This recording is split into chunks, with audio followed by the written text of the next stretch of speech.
Hello, everybody, and welcome to Ring Post Radio, the only show where hold on, let me look at my list of quotes. The concept of absurdity is something I'm attracted to. Or if you don't like that one, negativity is the enemy of creativity. Or if you don't like that one, Scotty, how about this one? My cow is not pretty, but it is pretty to me. I'll reveal the curtain. I don't know. Sometimes, Scotty, I'll do various quotes to start Ring Post Radio, as you very much know. But I couldn't pick a good quote per se this week, because this week I was trying to find a good quote to celebrate the life that was David Lynch, a very big influence on me in filmmaking. But he has a lot of insane quotes, and I could not pick, so I just picked a few, just to sort of reveal the curtain. I'll end with this one. I think is a great quote that I think really sums up the life that was David Lynch. Scotty, are you strapped in for this one? Oh, yeah. I love paint. I like watercolors. I like acrylic paint a little bit. I like house paint. I like oil-based paint. And I love oil paint. I love the smell of turpentine, and I like the world of oil paint very, very, very much. Of course, David Lynch, no longer with us. I am your host, Ryan Knightsey, and with me, as always, is the man, the myth, the legend, Scotty Edwards. Scotty, how are you doing on this fine Sunday morning? And I will say, happy birthday, happy birthday, happy birthday, happy day. Yesterday was your birthday, sir. Yesterday was your birthday, sir. Yesterday. Oh, happy birthday, Scotty. Thank you. Happy to be here as always. Talk about the world of wrestling. I'll act like there's a lot to talk about today. There isn't. We knew this. We prepped our audience, I think, very much last week. This is a lighter week. That's true. That's true, because the show that we would be reviewing a lot, doesn't happen till tonight.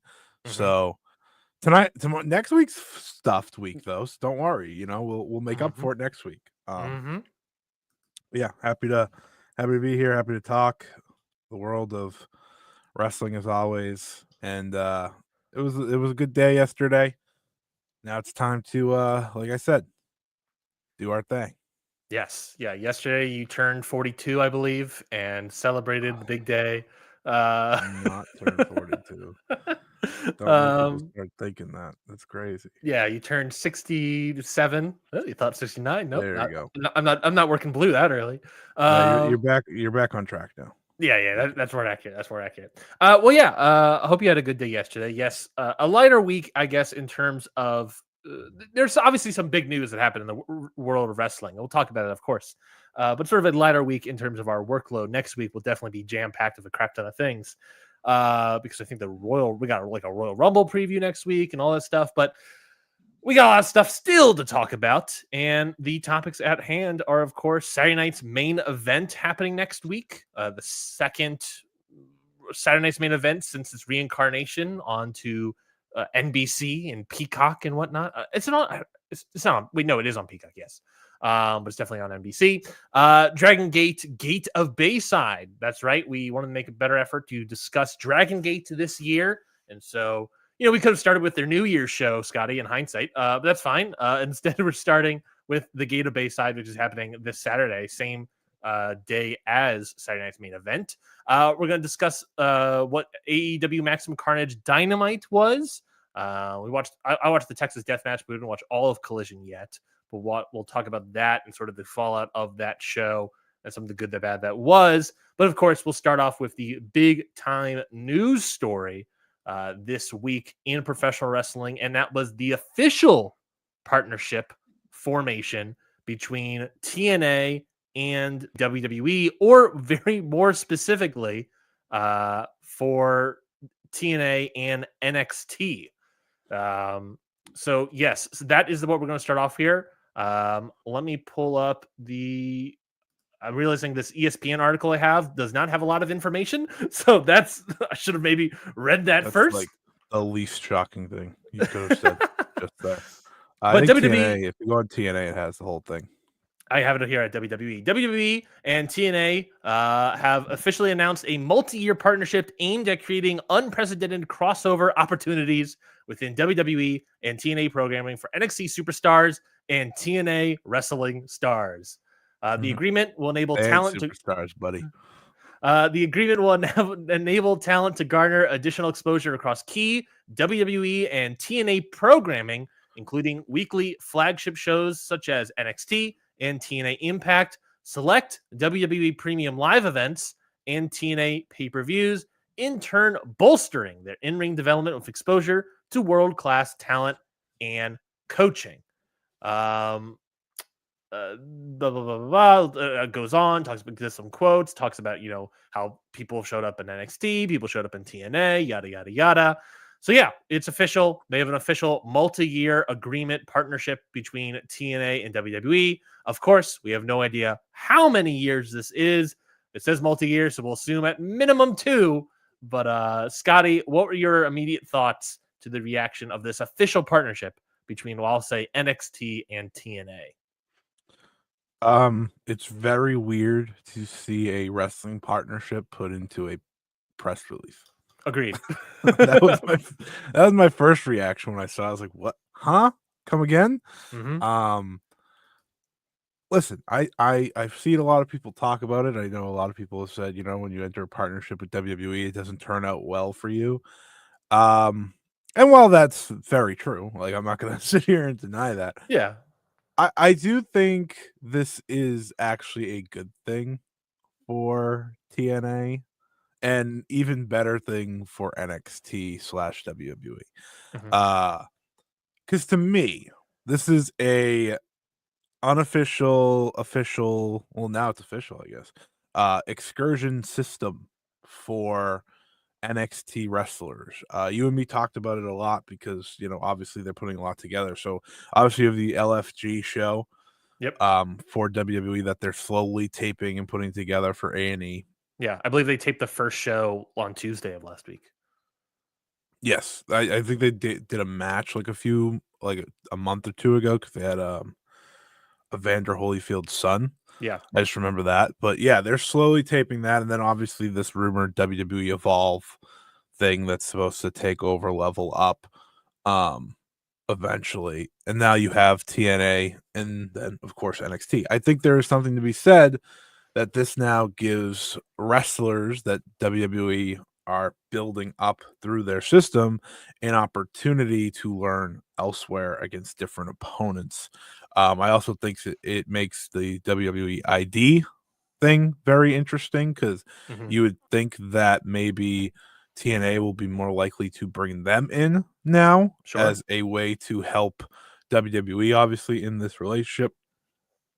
And then, of course, I do think there is a benefit of getting, as we saw on Tuesday night, Masha Slamovich was in the crowd to unofficially start what we would learn the next day, that Mm-hmm. this is not only still going, but it is an official partnership.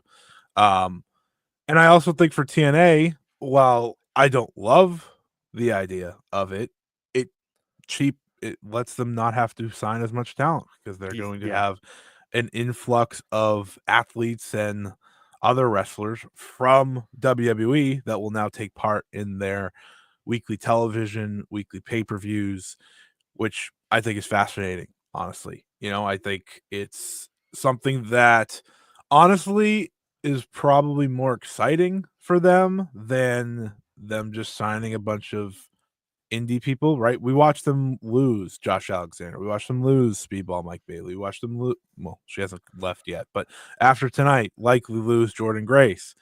But So also not really lose Jordan Grace because she right, might pop up back in TNA. exactly. So it's a unique relationship, but it's one that I am actually for. Because as someone who one doesn't think TNA is all that interesting now, and two thinks that WWE is doing something that I've been asking AEW to do with their young talent, which is use your relationships for these excursions. I think it's a very good thing by a very good move by them. I don't see why they would take in TNA right now because TNA is working with them. Like, Yeah. You and me talked about this last year when they started working together. We're like, oh, we don't know. And now that there's an official relationship, it feels like this is a pathway to something that could be very beneficial for both sides. For Anthem, it's saving money. For WWE, it's developing talent when you don't always have the time to. Yeah, I think I largely agree with what you're saying, that it's right now in the sort of maybe smaller scale of things, it's a win-win for both companies. TNA is losing a bunch of their roster, And as they're you just going bigger this year and while and also doing that. and they're going bigger. So we both were like, they need something. Like even I was like, they need something. The only person they brought in is Tessa, and that is obviously not enough to bolster Yeah, a arena scaling up for all their big major shows. So obviously they needed something else, and I didn't fully expect that we'll get this sort of multi-year partnership. But in terms of the small scale, it allows them to have a quote unquote bigger roster yeah, with less of that pay, yeah, which is good upfront immediately for TNA. For NXT, as you laid out, this is a pathway for development. Obviously, there's super green, like ex athletes. They can be on LFG, right? And they can train at the sure, Performance Center.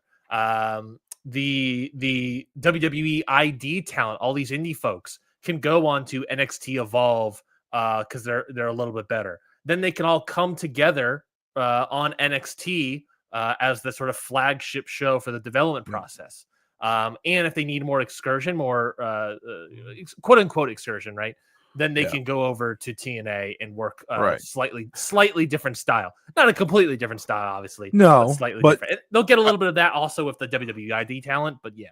I do think there's a good addition of working with other people and working through other systems and to see how that works.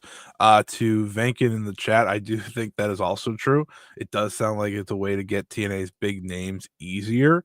I To be fair, WWE's history, they've had a really easy time doing that to begin with, but it is a more official pathway now. Something I also am thinking about if I'm TNA, to me, this makes a lot of sense, right? You need to bolster your roster while also, now having NXT in flux and whatever that may be. You look at the WID people like the Shawn Legacies and the Zeta Steels Yeah. and the Cartwheels. Cartwheels, and these are the people I think you should be signing because one, you already know they're getting a little money from WWE, so Yep. you probably don't have to. Your contracts to be a little cheaper. They can still do their indie dates, but you also have names that you're establishing as yours for the time being. I think that's something that would be beneficial to them. Again, this is a very unique thing because TNA, to me, before this was in such a bad spot that this is at least beneficial for them. Now I am interested to see like what the highest talent are that go over to TNA from time to time. Cora Jade seems like the first big name. They've already teased it, so we'll see how that goes. But or when I say big name, I mean big NXT name, by the way. I like easy on the big names. I don't expect and they should give them AJ Styles one day, just one day for that UBS show or something. Like just why not? That'd be cool. But just to give you an idea of something that really popped me in the press release, that like said who's been over there. So TNA's gotten Jordan Grace and Joe Hendry, obviously, which despite my thoughts on Joe Hendry, two of the biggest stars in the company. Yep. While NXT superstars that have went to TNA are Wes Lee, Charlie Dempsey, the No Quarter Catch Crew, Riley Osborne, Dante Chen, Gallus, Ariana Grace, Tatum Paxley, Izzy Dame, Wendy Chu, Brindley Reese, and more. So it kind of just shows you like what this is going to look like. It's also framed that like WWE be like, we've sent so many more Yeah, people, exactly. quality Yeah. changes over here. The only person they got was Wesley, which I think was when he came back, so it was a decent deal. But otherwise, it's like, But then they did the come on. feud in NXT. Right. With Exactly. So I think there is at least some interest there. I'm interested to see how it works out. But let's just bring up the elephant in the room here. Well, before we bring up the elephant in the room, I want to say this other point about Okay. talent. This big other point about talent. Yeah. Going back to Venkin Bjorn in the chat, it sounds like they get TNA's big names as well. You said, as much to our chagrin, one of their big stars is Joe Hendry. Who was a big element to Joe Hendry getting over as a big star? NXT. Mm-hmm. So what is a good benefit for TNA in this is that they can use NXT to put over their wrestlers. Yeah. Which they're bad at, but yeah. Yes, which they're bad at, which is why they needed the help. Now, there's other bigger issues at a larger scale that we'll talk about probably in a moment, but in that sort of thing of helping us get our talent over and exposing them to more of this audience, that's extremely helpful for them. It is. It is, and I think you're right. I think there is. It to me, it's a fascinating deal that to follow what Vacant Bjorn said. We could argue that that's what AEW does with New Japan. Come on, I was right there. I had to. I had to. So what's the big But elephant in the room? so the big elephant in the room for me is the woman that just signed a contract all of a sudden yesterday or something, like before her big return match, which of course is Tessa Blanchard. Yeah. You and me have talked about a little bit how her returning to TNA in a way feels like the testing of the waters. Let's see how she acts, right? She did a good job in CMLL of not pissing anyone off until she left. Though I don't think they cared nearly as much as when Stephanie left, to be fair. Yeah, I think Stephanie was a bigger blow for sure. Way bigger. But she's back in TNA, which means she's back in the States, right? Things like that. So I think that's interesting because I think it's the start of the test to see if WWE can finally sign her. 100%. I mean, we said that her going to TNA is the pathway to WWE, and now there's an official partnership between the two. Yeah, she will show up on. I swear to God, Scotty, Tessa Blanchard will show up on NXT television before the end of the year. I think you're right. I think it escalates the process, if anything. Like, right, it goes from this is probably what's going to happen. Like, if she has a good year in TNA, WWE will bring her in. Now it's like, buddy, she has a good 6 months. It's like then they're gonna bring her in probably as like TNA Knockouts champion or something. Thank you for in the chat real quickly. Are they gonna let Tessa Blanchard go to NXT for history? Do you know who runs these companies? Do you know who they're currently in lawsuits? I don't think they care. They just had Hulk Hogan on screen. I don't think they give a shit. I mean, I think Vacant makes in a world where this isn't WWE, Vacant makes a great point. Yeah, but you're right. Unfortunately, you're right. Yeah. When I say unfortunately, I mean like this company doesn't give a shit. I mean, come on. No. They've listen. WWE has lasted a lot longer in not bringing Tess in than I ever imagined. I'm going to be 100% honest. Yeah, but that's because she got herself so far out of wrestling until her return to CMLL that it was like, what value does she bring if they bring her in? Yeah. Now it's like, let's see what value she can bring.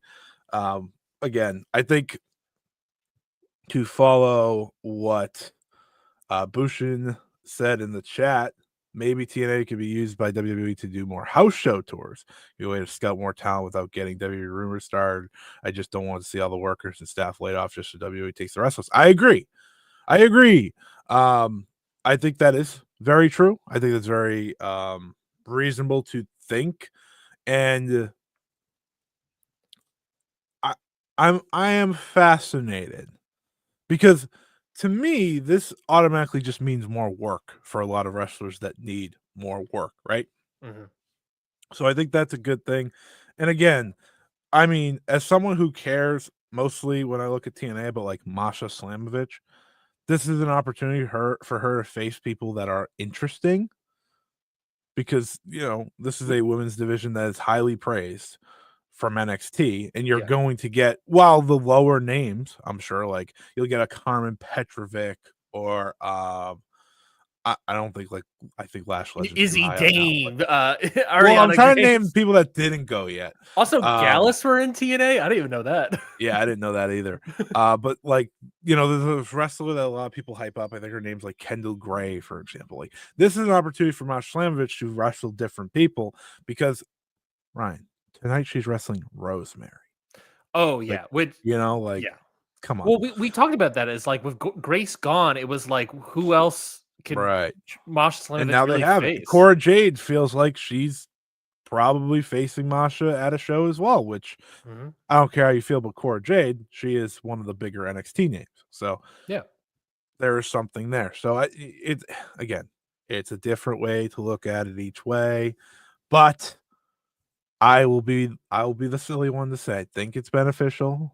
At least for my interest in TNA, it's beneficial, which Sure. at the end of the day is all I am caring about at the moment. And hopefully, but also it creates opportunities for wrestlers. And I really think if TNA is going to sign people moving forward at all, the ID people kind of feel like the bag for that right now. Yeah. Um uh I agree with all that. I'll expand it to the bigger scale of promotion stuff. Yes.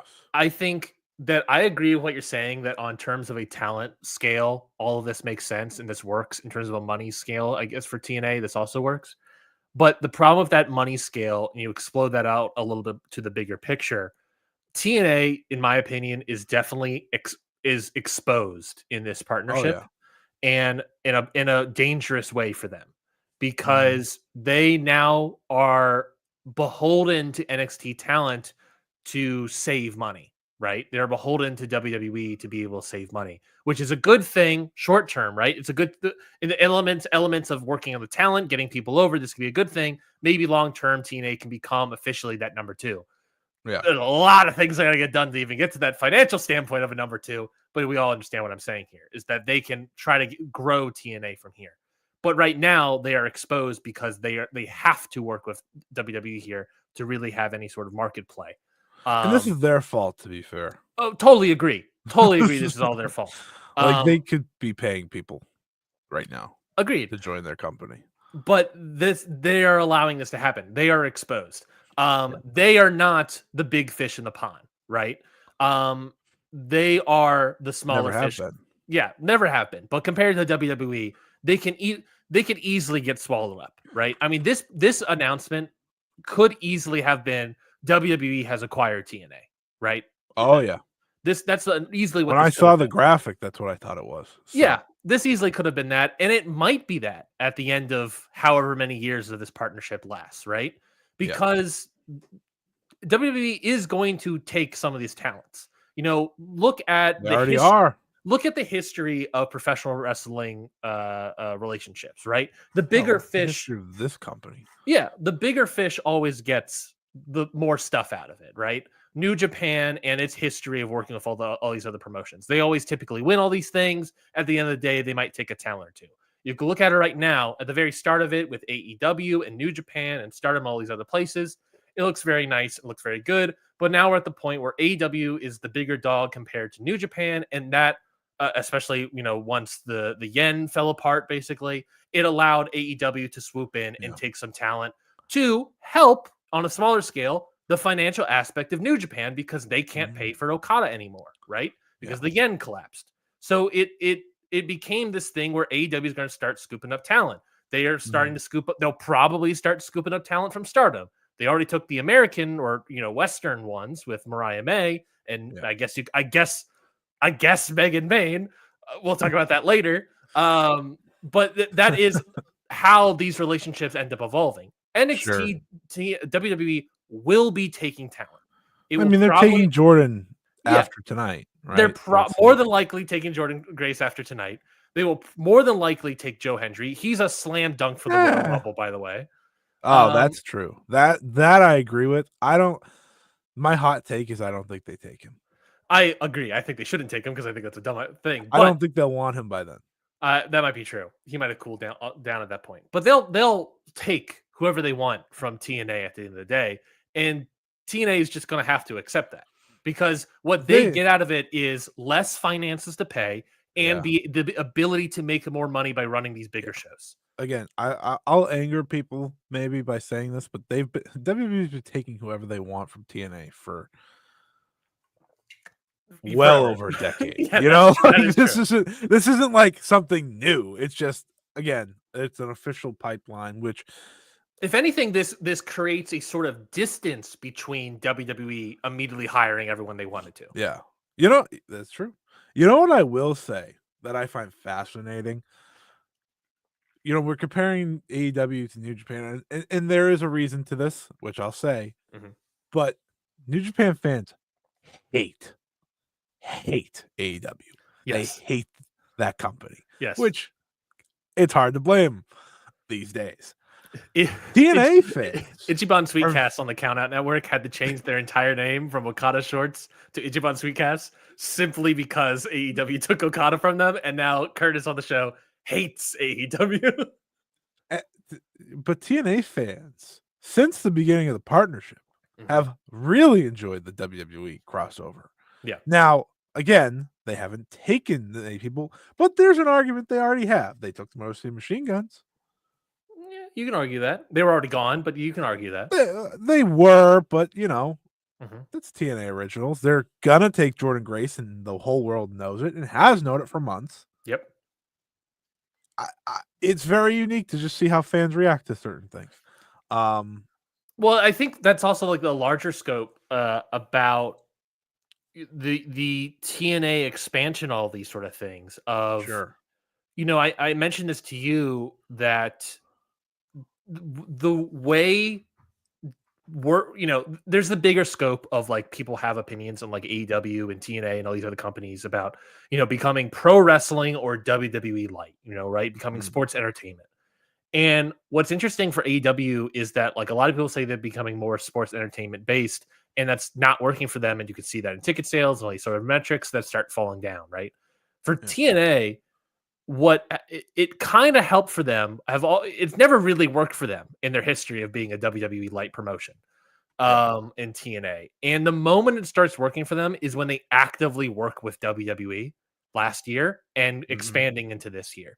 So it's like, if you want to be like a WWE light sports entertainment company, you have to work with WWE and be in their world to get the benefits of that. And TNA has figured out a way to get the benefits of that, and it can work for them. But you're right. It's like they are susceptible to being scooped up easily. Yeah. And it's just a matter of time, honestly, till it happens, right? At the end of the day, WWE is going to take whoever they want.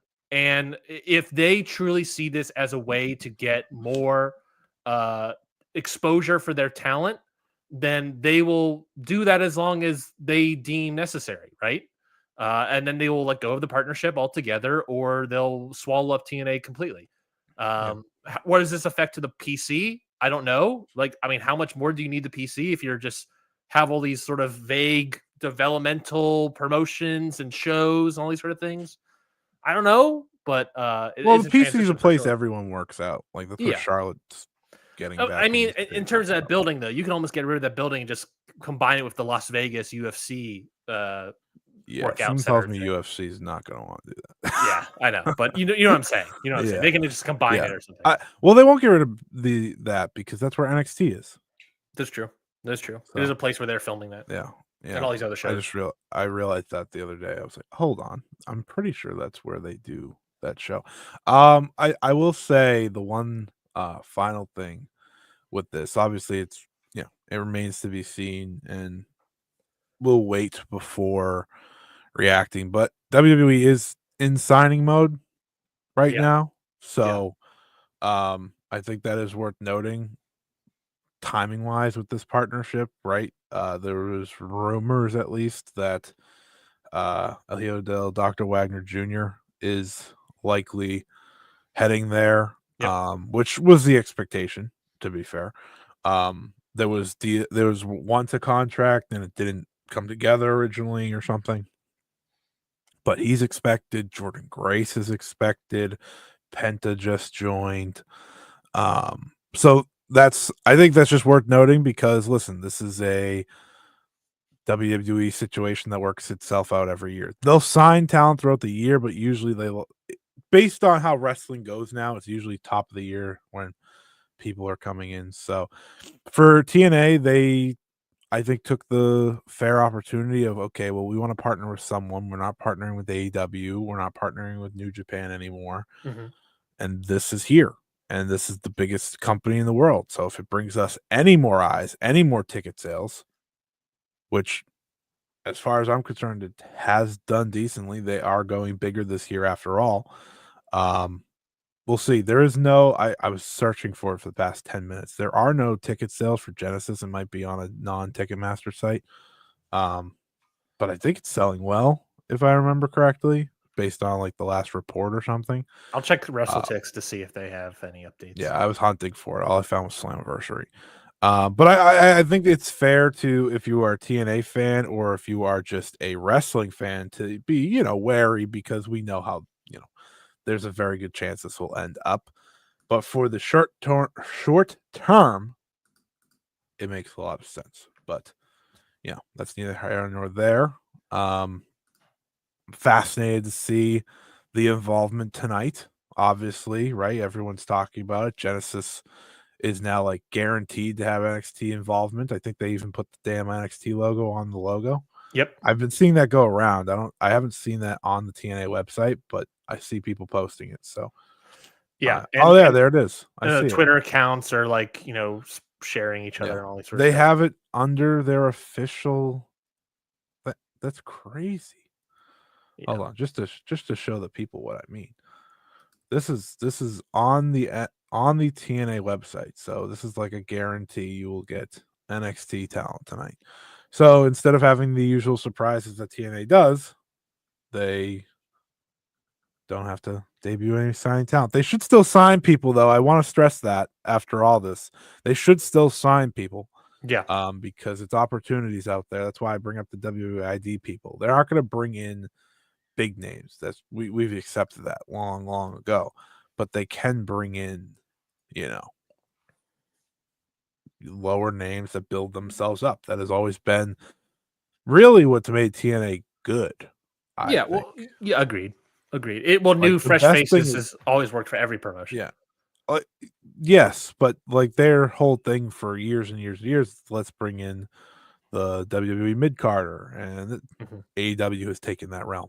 Instead, sorry, the jokes are just there. Just got it. It's one of those things where it's like layup. All right, I'll take it. Yeah. It's just like I gotta. But in all seriousness, TNA I do think has some very intriguing movement. Right now, I will stress that Mike Santana should be the guy, but agreed. That was just to get that bit in. All right, I'm good. I'm good talking about TNA for a while. No longer about TNA, but I'm going to expand the bigger picture out on a world scale now, Scotty, because this obviously an announcement of a formal partnership between TNA and WWE. All right, obviously NXT is basically what it is, but WWE. What is next, right? Everyone's looking at that. Everyone's talking about AAA. People are talking about Marigold. People are talking about Noah. What I find fascinating is I was thinking about the Noah relationship with WWE. And whereas Noah has kind of not really sent over Yoshiki Inamura to NXT, right? I don't know if we're going to count that fully. WWE has sent main roster talent to Noah. Specifically, almost a main roster talent is there for a long stretch of however long he's going to be there, right? Yeah. So I'm fast. That looks to me like, people are talking about AAA. There hasn't been like a formal thing with them yet. So they want to test the waters, obviously, first of all these partners. So we'll wait to see there. Marigold, we'll also wait to see there. That was one talent they sent over for Io Sky for one show. And that was sort of probably a make good, knowing that they were going to take Julia, or in the process of taking Julia. So I think the bigger thing for me is that Noah would probably be the next partnership that formalizes. But to that extent, is it going to be like an NXT Noah thing where it allows NXT talent to develop over in Noah, like they did with Tavion Heights or Josh Briggs? Or is it going to be an all-out WWE thing where they're going to send out Nakamura, Omos, AJ Styles, all these main roster guys over to Japan? That is very interesting to me of how that partnership can grow, and what that could look like. Because even then, Noah doesn't have the issues that TNA has in the States. Noah is smaller comparative to New Japan, right? But they don't have as many, I would say, roster money issues that TNA is currently having. So they're not susceptible to WWE fully, but how could that partnership grow or change? That very much intrigues me. Yeah, I mean, that relationship's the best going for a company that, that is the best relationship for a company winning against WWE, if that makes sense. Like that is the one they win in that relationship. Yes. There's yet Noah to has be a really sent loss. no one over other than like No. Inamura, which Noah has actively said we don't want him And anymore. they put people in the Hall of Fame. Yeah, and Muda in the Hall of Fame, which whatever. Like, who cares, right? Like, okay, what are they gonna do? Put Marufuji in the Hall of Fame next? Like, okay, here you go. Like, we don't care. Imagine they put Takeshi Sagura in the WWE Hall of Fame. Yeah, that's real and deserved. But like that's the thing. It's like Noah is in the unique relationship where it almost feels like they benefit from wrestlers in WWE wanting to go to Japan and WWE wanting to keep their wrestlers happy, so they let them. Yeah.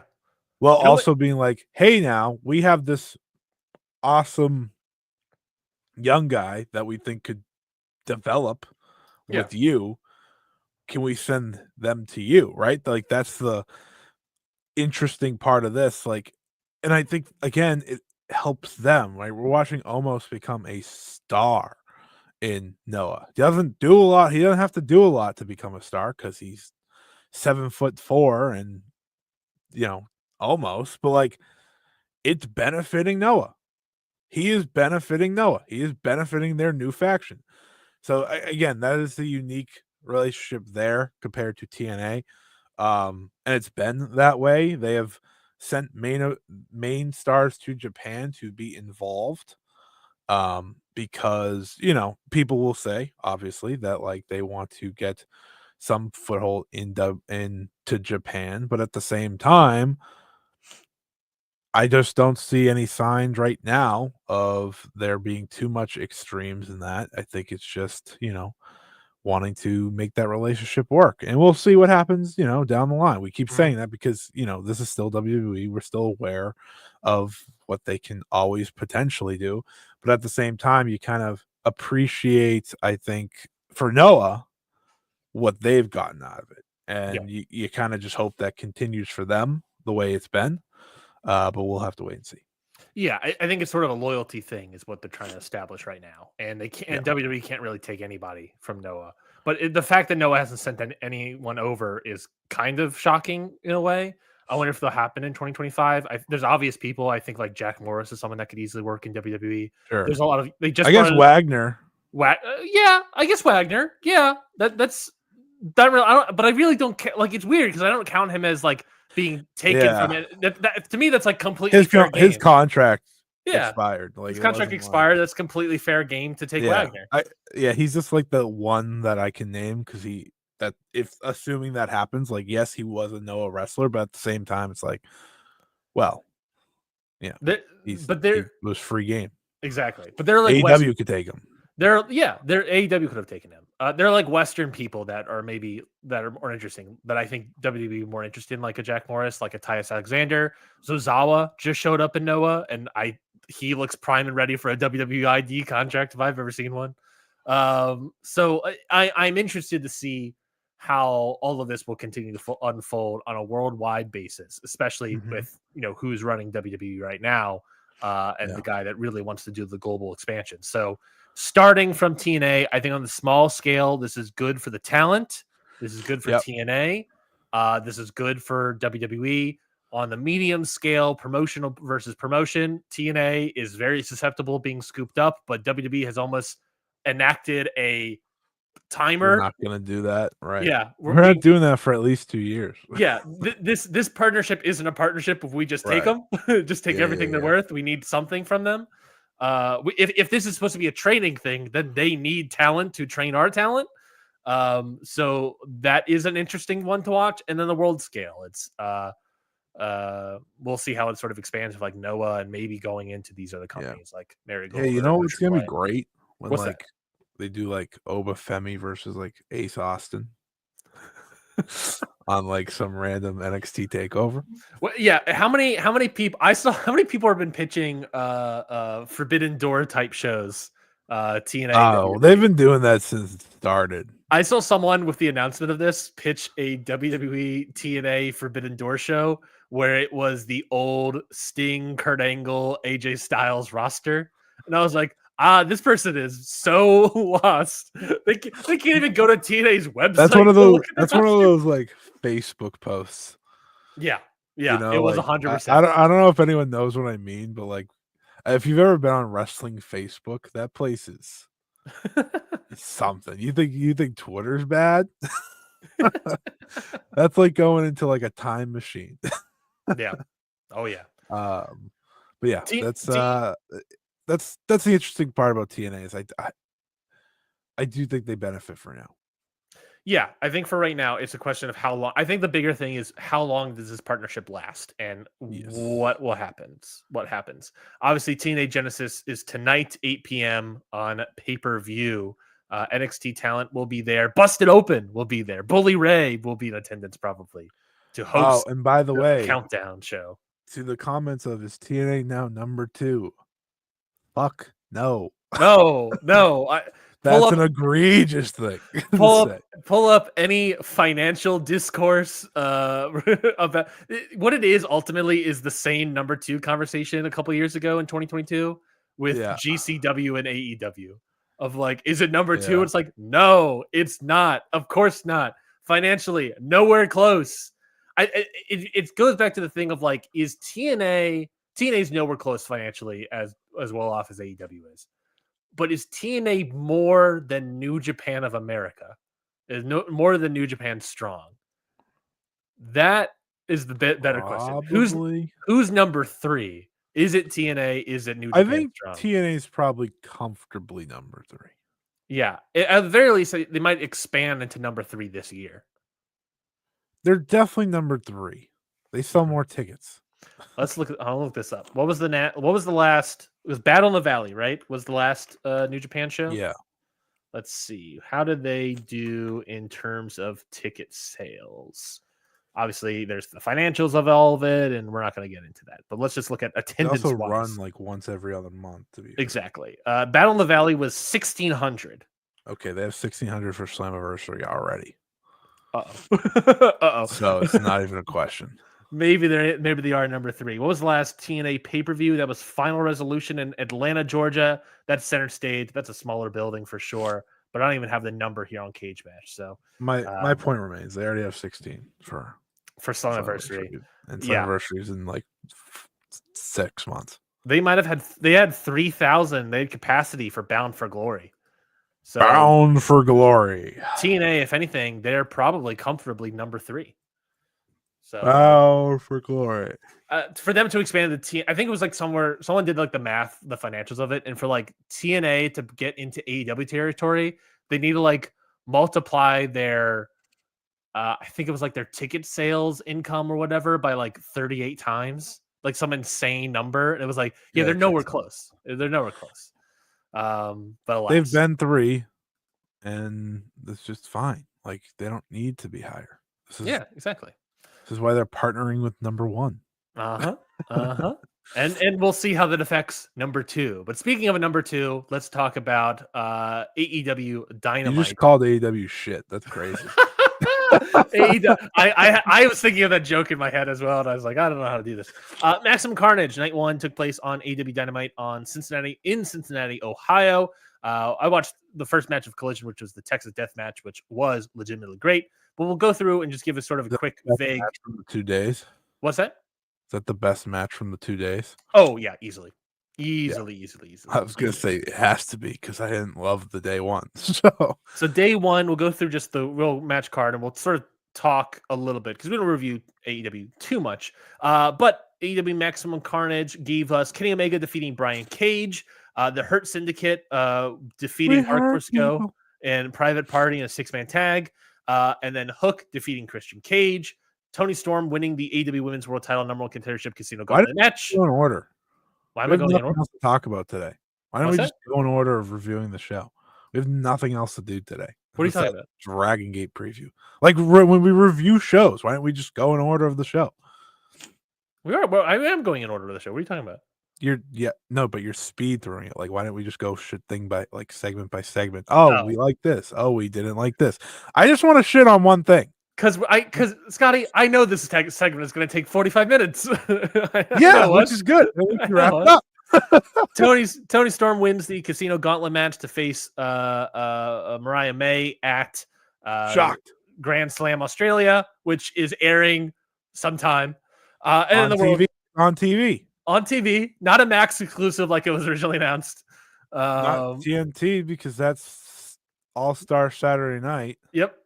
And so immediately afterwards at like 2 a.m. or something like that. But that's whatever. I'm not going to complain about that. So there's some people complaining about it. I think it's fair in terms of like how the rollout of the show has been, but I'm not going to fully complain about it because there are so many people internationally that watch American wrestling at 2 a.m. As I like to say about this Australia show, assuming it doesn't air live. Yeah. It was probably going to air live. Yes. And then they downsized it. Yes. And then they were like, all right, this could just be a TV. Like, this is not, that's what happened. They fully planned for it to be a Max exclusive, like pay-per-view thing. Fully. And then that's the way they previewed it. Their attendance fell apart and they were like, okay, this would be embarrassing. So they went for stadium. Yes. People forget this. They were going for a stadium. Mm-hmm. Mm-hmm. They are not in a stadium anymore, folks. When is that show? Is that like a preview? When is that show? And Slam Australia. Well, you pulled February it up. 15th. February 15th, so not too far away. Starts at 2:30 a.m. And then the main event of AEW Dynamite was, of course, Moxley versus Hobbs. Moxley retaining the AEW World Title. February 15th, you said was Grand Slam Australia. We're still several weeks away from that, so we'll see how that turns out. But what are your thoughts on Maximum Carnage AEW Dynamite here, Cincinnati, Ohio? 1570 basically in attendance here. What were your thoughts of the overall show? And you can go match by match if you like, Scotty. It was fine. It was a fine show. Mm-hmm. I don't think it was a great show. I don't think it was a bad show. I think it was just middle of the road. I liked the venue they picked. Thought that was good. Thought that was a good choice. Yes, I am checking the tickets for this Australia show. They seem to sell pretty well. I mean, after not selling well, not selling well the stadium, that's much of an accomplishment. Yeah, I think the show again embodies what AEW is right now, for better or worse. I'll just tell you all, couldn't get myself to watch MJF and Jeff Jarrett waffle for fucking a decade. I did watch it live. And I've read it. Bad. I've read every comment from it. I've read like all the reactions from it. I was like, I made the right call, because at this point I just skip MJF. Yeah. But you should have seen me. I'd fast forward 5 minutes. I was like, it's still going. Yeah. Fast forward 5 minutes. Why are they still talking? Fast forward 5 minutes. All right, finally it's gone. But like, that was me live. I just don't understand like what this company is when it brings out the Jerichos and the MJFs anymore. It's just like fascinating. And the Jeff Jarrett's for that. I like Jeff Jarrett, but like, we have to be real. Like, this is ridiculous. Like, he doesn't need 10 to 15 minute segments every single week. The thing about that segment is that I was so excited for the Jeff Jarrett last run. Year of his run. Now you're just like, and now MJF came out the next week, and then we had this, which was like, fine, I guess we'll see how it is, whatever. And then the week 3 was this segment, and it was just like, oh, this is bad. This is really bad. Jeff Jarrett is not the worst part of it, in my opinion, but he wasn't great. He wasn't great here at all. So it's rough. It's rough stuff. That I got to that point of the show, and I was like, if I watched all that, I would have shut this off. So I'm happy I didn't. Like, I would have been like, all right, I'm done. But again, like, this show captures the highs and lows, I think. Right? The highs for me is the Kenny stuff by far. I think that match was fine. Like, it was good. It wasn't like, it was a good solid return TV match. Yeah, like he is establishing that he is going to sell his stomach. That's going to be what he does. He did it years ago when he first came back the first time from injury. Yep. That being said, Kenny, I watched you in New Japan. You didn't have to do that. Just be that all the time. So I am fascinated. Set up the feud of Don Callis as well. Set up and we got the Takeshita set up, right? Yep. So like, to me, that they're making the right strides there. Yep. I really like the main event I really like the main event with Mox and Hobbs, the Mhm. bloody ear affair. Yeah, So much blood. I have only seen praise for the most part outside of like the um the run-in sash, just Death Rider feel Yeah, continuously going on. I wasn't as high on it as everyone else, but that's because like the moment Wheeler Yuta shows up, I check out. sure. Like I'm like, all right, man, like great. We Yeah. were having a fun back and forth here, and then I don't know, like when John Moxley was like, what if I just like did House of Torture, but always won? That's not how this works, Mhm. John. House of Yeah. Torture, you gotta lose in the end, and we're going way too long. Evil's title run lasted like 3 days. Okay, um, shout out to Evil, by the way. My goat. Big ups. Um, Big ups. big ups, big ups to Evil. Can we have Evil join the Death Riders? Would that help? Do you think that would help? They wish. They wish they had Evil. They wish they had a guy that could get that heat.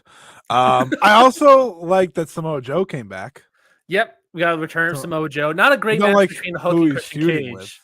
but I do like that he's back. Not a good match between Hook and Christian Cage, but it ended with a return of Samoa Joe, which I'm more than happy with. Yeah. You Samoa willed Joe him came into back. I was like, existence last week. Samoa Joe came back. I was like, let's go. I was like, you should have came back at the end of the main event, man. Like that was the one. That's the if we have to keep pushing down the whatever we're doing, and we're gonna the ultimate pivot's just Samoa Joe, folks. He saves the day. That's what he does. But I was happy to see him. He was beating people up with a tucked in shirt and jeans on. That's my guy. That's my guy. Only Samoa Joe can do that. Uh-huh. Is there anything else from the show? Oh, and the gauntlet. Megan Bain. We got to unpack us on this show. We have to unpack Megan Bain finally showing up in AEW. Folks, I have been waiting literally a year, like almost to the day.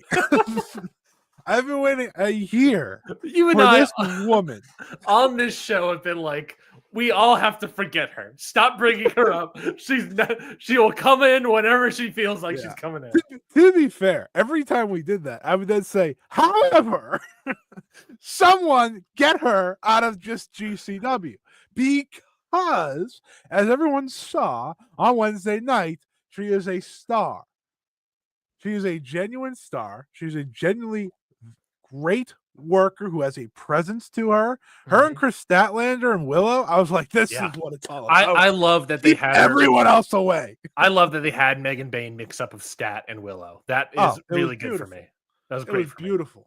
It was like I was like, Megan Bain's great. Now I don't love the idea of the possibility that she's been signed this whole time. Let's act like that's not true for the sake of the conversation. Let's act like that's not true because then there's a bigger ramble waiting. Well, I saw both. I saw that she's been signed the entire time. No one knows, and I've seen that she signed a new contract. There's an incredible legacy going on with Megan Bain of no one fucking knows. That's wrestling, baby. That is wrestling. But it's only her. It's only her. Actually, no. Let me rephrase. It's only her and Ricky Starks. That is the most impressive run. But I love seeing Megan. She was awesome. She's so good. I'm so happy I don't have to just watch GCW to find Megan Bain. Yeah. If you're smart, you're pushing her.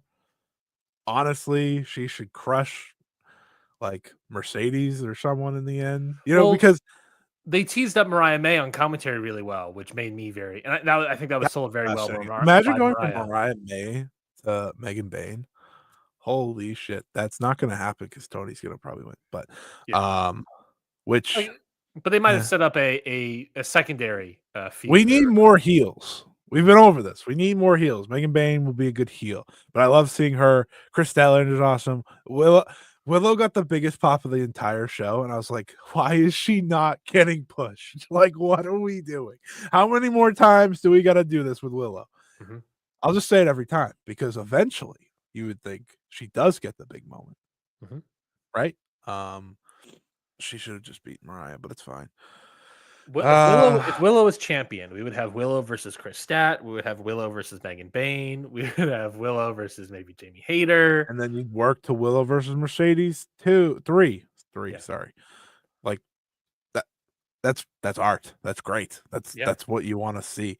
And my other takeaway, which is just kind of like me over time thinking this, the Jamie Hayter return has been very weird. Yeah.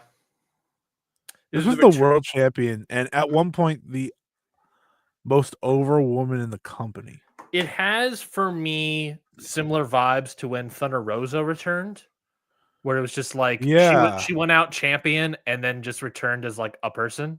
Yeah, I think that's fair, which is a shame because I think Jamie's great. Presumably she gets her win back maybe against Julia on Wednesday, hopefully, but I don't know. Yeah, so overall the show was an up and down show, but it was fitting of what AEW is, I think, in many ways. I'm excited about certain things, not so much others. I don't know what the world title picture is besides Cope, which, by the way, could they have been any later to save Hobbs? Hobbs got killed, and then they're like, do we have any thoughts about the post-match controversy that took place, where Hobbs, gets beaten down, he gets his knee hurt, and then all the baby faces make the save, and Hobbs got all angry and mad and upset and started pushing people around and all this stuff and walked out on his own. Apparently this was all supposed to be taped, but they didn't. It was supposed to be live on television, but they cut before then. Do we have any sort of thoughts on this controversy that took place that a lot of people were upset about? I've none. I have no thoughts on this. I don't think I think they just ended early. That happened. I think since they went on Max, they've been ending earlier, so it's like whatever, it's fine. Which is funny. You would think it would be like the opposite. It's like you can have it's also this thing of like, why can't you tell stories off of television? Why for AEW, if this Hobbs story that's get played out didn't make air, it was supposed to or whatever, and didn't make air, but for like WWE Saturday Night's Main Event post match, you can have the Cody stretcher job after the first one of Kevin Owens, like that was not on television. It's just one of those things that it feels a little bit, people are upset about AEW and not WWE, but that's what I was gonna say. I was like, AEW's under the microscope, yes, right now. So every wrong thing, every slightly wrong thing they do, or even perceived wrong thing, right, is going to be emphasized. I didn't even know what you were talking about when you brought that up. I didn't know it was a conversation because. Did it affect me? Like I didn't. Yeah, shit. I don't care. It's like cool. Okay, Hobbs was angry. That will make, if anything, that makes me excited for the 12 man. That gives me something to be excited about for this 12 man. Nothing could excite me. Yeah, but you see what I'm saying? Like that's something. To me, that was the bigger talking point this week. That like that's the only complaints I ever saw for this company. Well, besides MJF and Jeff Jarrett. Yeah. But like that's just where AEW is now. Mm-hmm. They are under the microscope.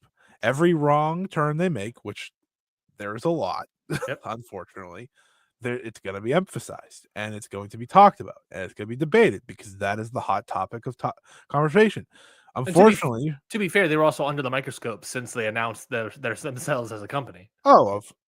Also correct. But now they're not crushing it. Now they do have question marks. And listen, I see so many AEW fans pretty much be done with Tony at this stage.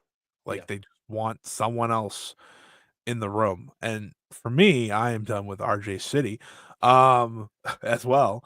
If we want to just bring up people. Mm-hmm. But for every bad thing, there is the good thing. I didn't see the match, but there is still some smart people in the freaking room here. Christopher Daniels is retired from pro wrestling. And this man said, I'm going to put over Hangman Page on the way out. I legitimately, I watched this match before we started. I went 4 1/4 on it. Legitimately great match. You know who should have done that? Bryan Danielson should have done that. Let's talk about it, folks. You know what? I've been asking for this. I've been talking about it for months. Hangman Page made a lot of sense. And after this, it's like, interesting. Some veterans get it. Some veterans have their finger on the pulse, and then some don't, I guess.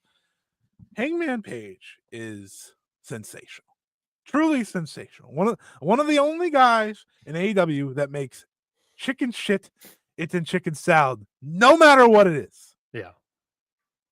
That promo he cut on Collision last week was fantastic. And it was about Christopher Daniels. In the end, it was about Christopher Daniels. A guy that hasn't wrestled in, I don't know, a year? In AEW, at least. I don't know if he's done an indie here or there, but or Ring of Honor, maybe. I really don't know. Let me see. Hold on. He didn't wrestle since September. So yeah, pretty much. So he wrestled Jack Perry for the TNT title. Yeah, that the face that I was about to have. Who knew? But Hangman Page is the man. And once again, he's proven to be the man.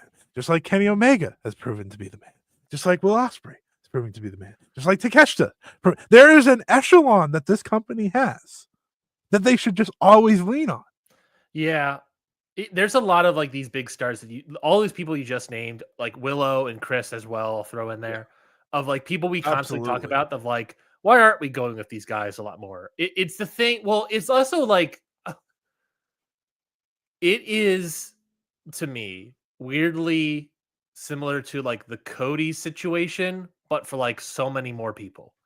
Of like the Cody situation was obviously a little bit different because it was the world title picture, but because he did the stipulation, basically they wanted to make a star that wasn't ever going to be a world title picture, right?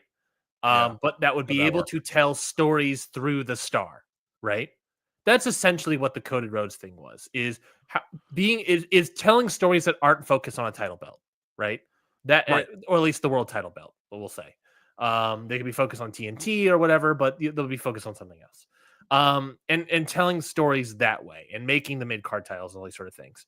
And they have done that with so many people that now it's an overwhelming amount of people. And now when we got to the overwhelming amount of titles, it just feels like we're landlocked and that we aren't shifting to Willow or Chris or Paige or I guess we'll say Kenny as well now. But we'll hold off, I guess, really for that. Just name person after person that you just named of like Ospreay, Takeshita.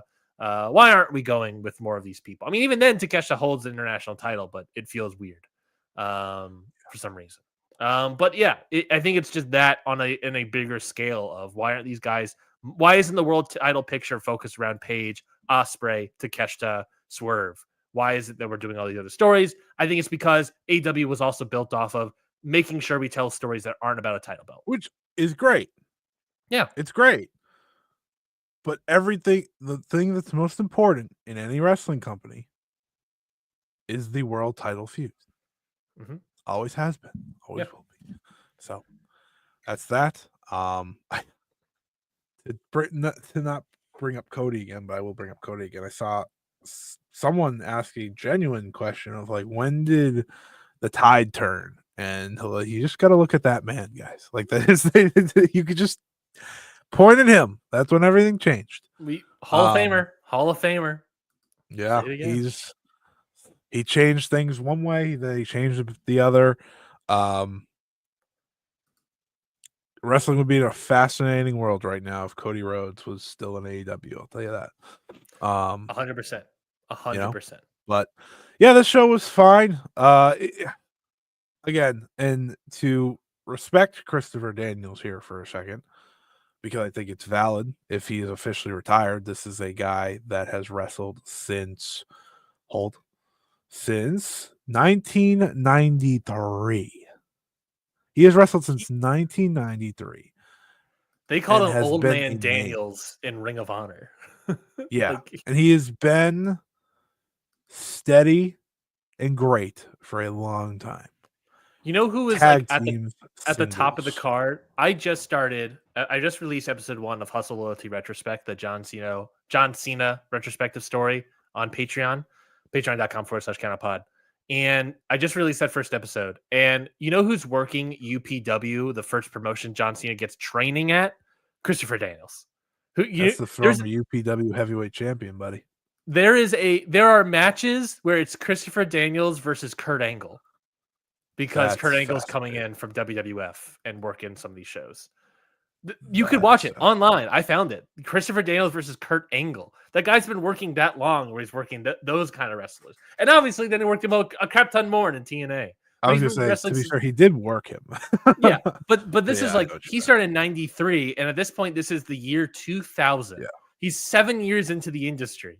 And he's just like still like a big star for that company. This is a guy that was a big name in the X division when it got off the ground. This is a guy that is I would say, an all-time tag team wrestler. You know, whether it be with obviously Kazarian, AJ Styles, I believe. You know, he's had one hell of a run. One hell of a career. Obviously, he got his moment in Ring of Honor back in 2017 when he won the world title, which, funny enough, to bring up the guy's name again, he did lose to Cody Rhodes.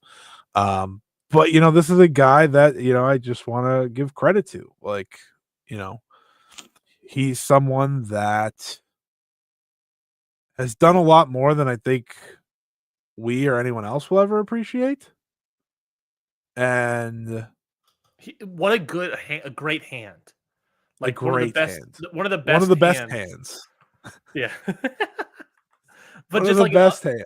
An unbelievable guy that like you can put in any spot and he'll elevate it.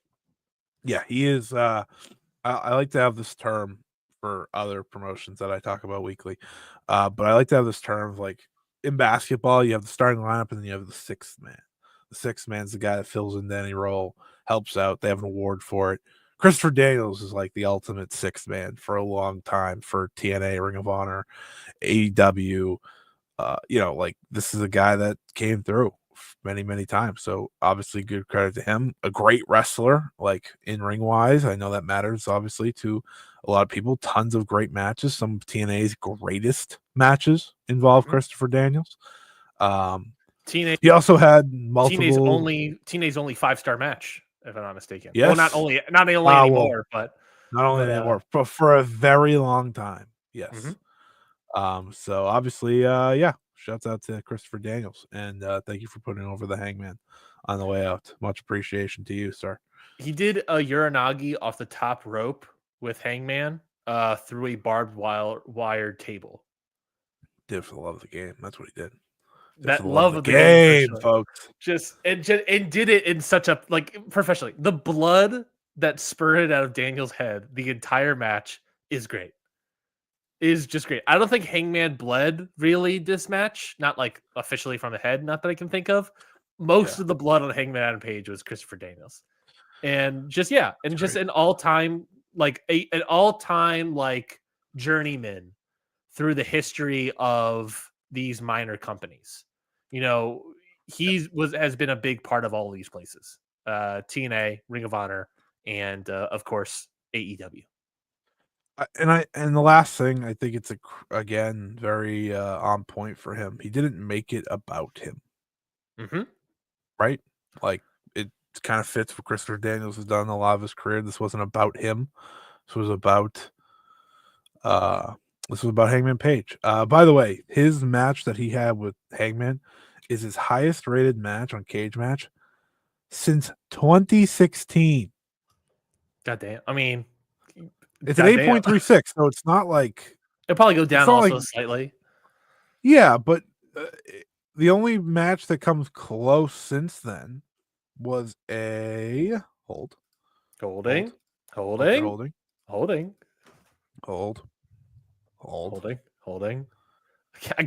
A match in 2018. It was a trios ladder match. Well, that would have been Ring of Honor probably still. It was. Yeah. But yeah. Shout out to Daniels. Good job. Shout out to Curry Man. Shout out to Curry Man ultimately.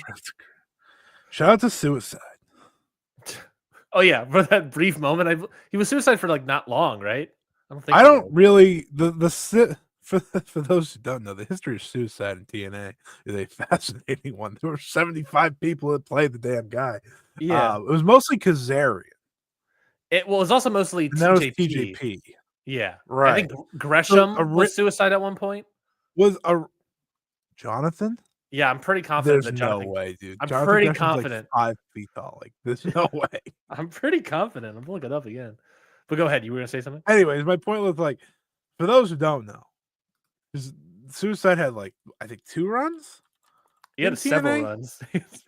Christopher Daniels was Suicide in 2009, from March 2009 to May of 2011. Fascinating. I don't even remember what I was talking about. Oh my god, this is an absurd match. You want to hear this match that his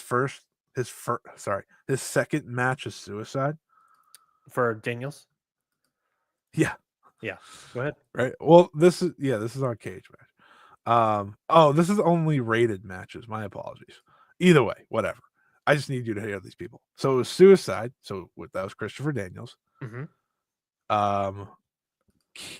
Kiyoshi. Sure. Jay Lethal. Uh-huh. Consequences Creed, which for anyone that doesn't know, Xavier Woods, and Sean Davari. Yeah. That was an elimination escape match. Jonathan Gresham was Suicide for one night. For July 14th, 2016, for a show called TNA One Night Only. This was a night only show, which I believe, centered around the X Division title, a bunch of qualifying matches that would be ultimately decided in a ladder match to end the night. He was Suicide for his qualifying match, and then for the ladder match was Jonathan Gresham. Would you like to take any get? Well, I'm not even going to ask you because the person's been canceled and they're redacted of who Jonathan Gresham faced to qualify for the ladder match. I'm not even going to bring that up, but the ultimate ladder match was Suicide Jonathan Gresham versus Marche Rocket, Eddie Edwards, DJ Z, aka Joaquin Wilde, Crazy Steve, Chuck Taylor, and Braxton Sutter, aka Blade. What a show! 2016 TNA, folks. Yeah, I do think Eternal makes a fair point about retirements in American wrestling. I agree. For a guy like Daniels, you would think it would have been prompted up more than because the way we learned was a Fightful report. That's how we learned this guy was retiring. We're like, hold on, what? So I agree to that. I just think it says a lot to Christopher Daniels. Yes. More than anything of who he is, and he doesn't make it about himself. I think there are a lot more wrestlers that would have liked. I think Sting is a guy that would have liked to gone out like Christopher Daniels. You know what I mean? For sure. He would have loved to, but I'm so happy he didn't get to. But Sting is a Hall of Famer. And the sad truth of it, Scotty, is that Christopher Daniels is not a Hall of Famer. No. But he is a great wrestler that is around in all these minor companies. But ultimately he's like not a Hall of Famer. And at the end of the day, he had a great match that put over a young talent. Sumi Sakai's not a Hall of Famer, buddy.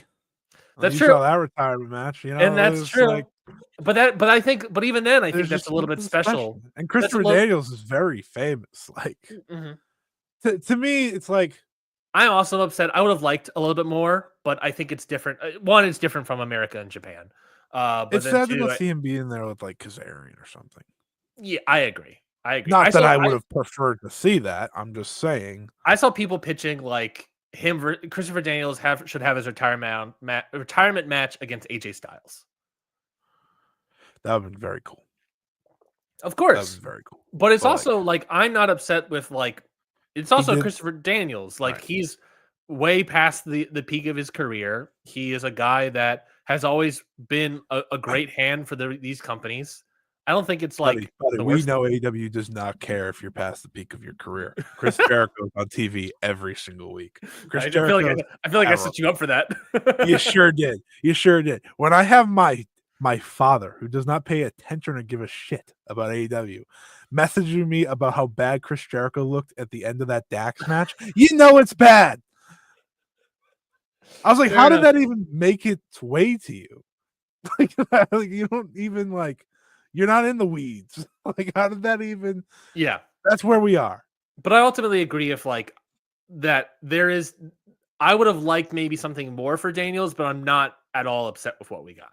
If that makes sense. Yeah, it's like I said, it's a fitting way for his career almost, which Exactly. is good and bad, if that makes Yeah. sense.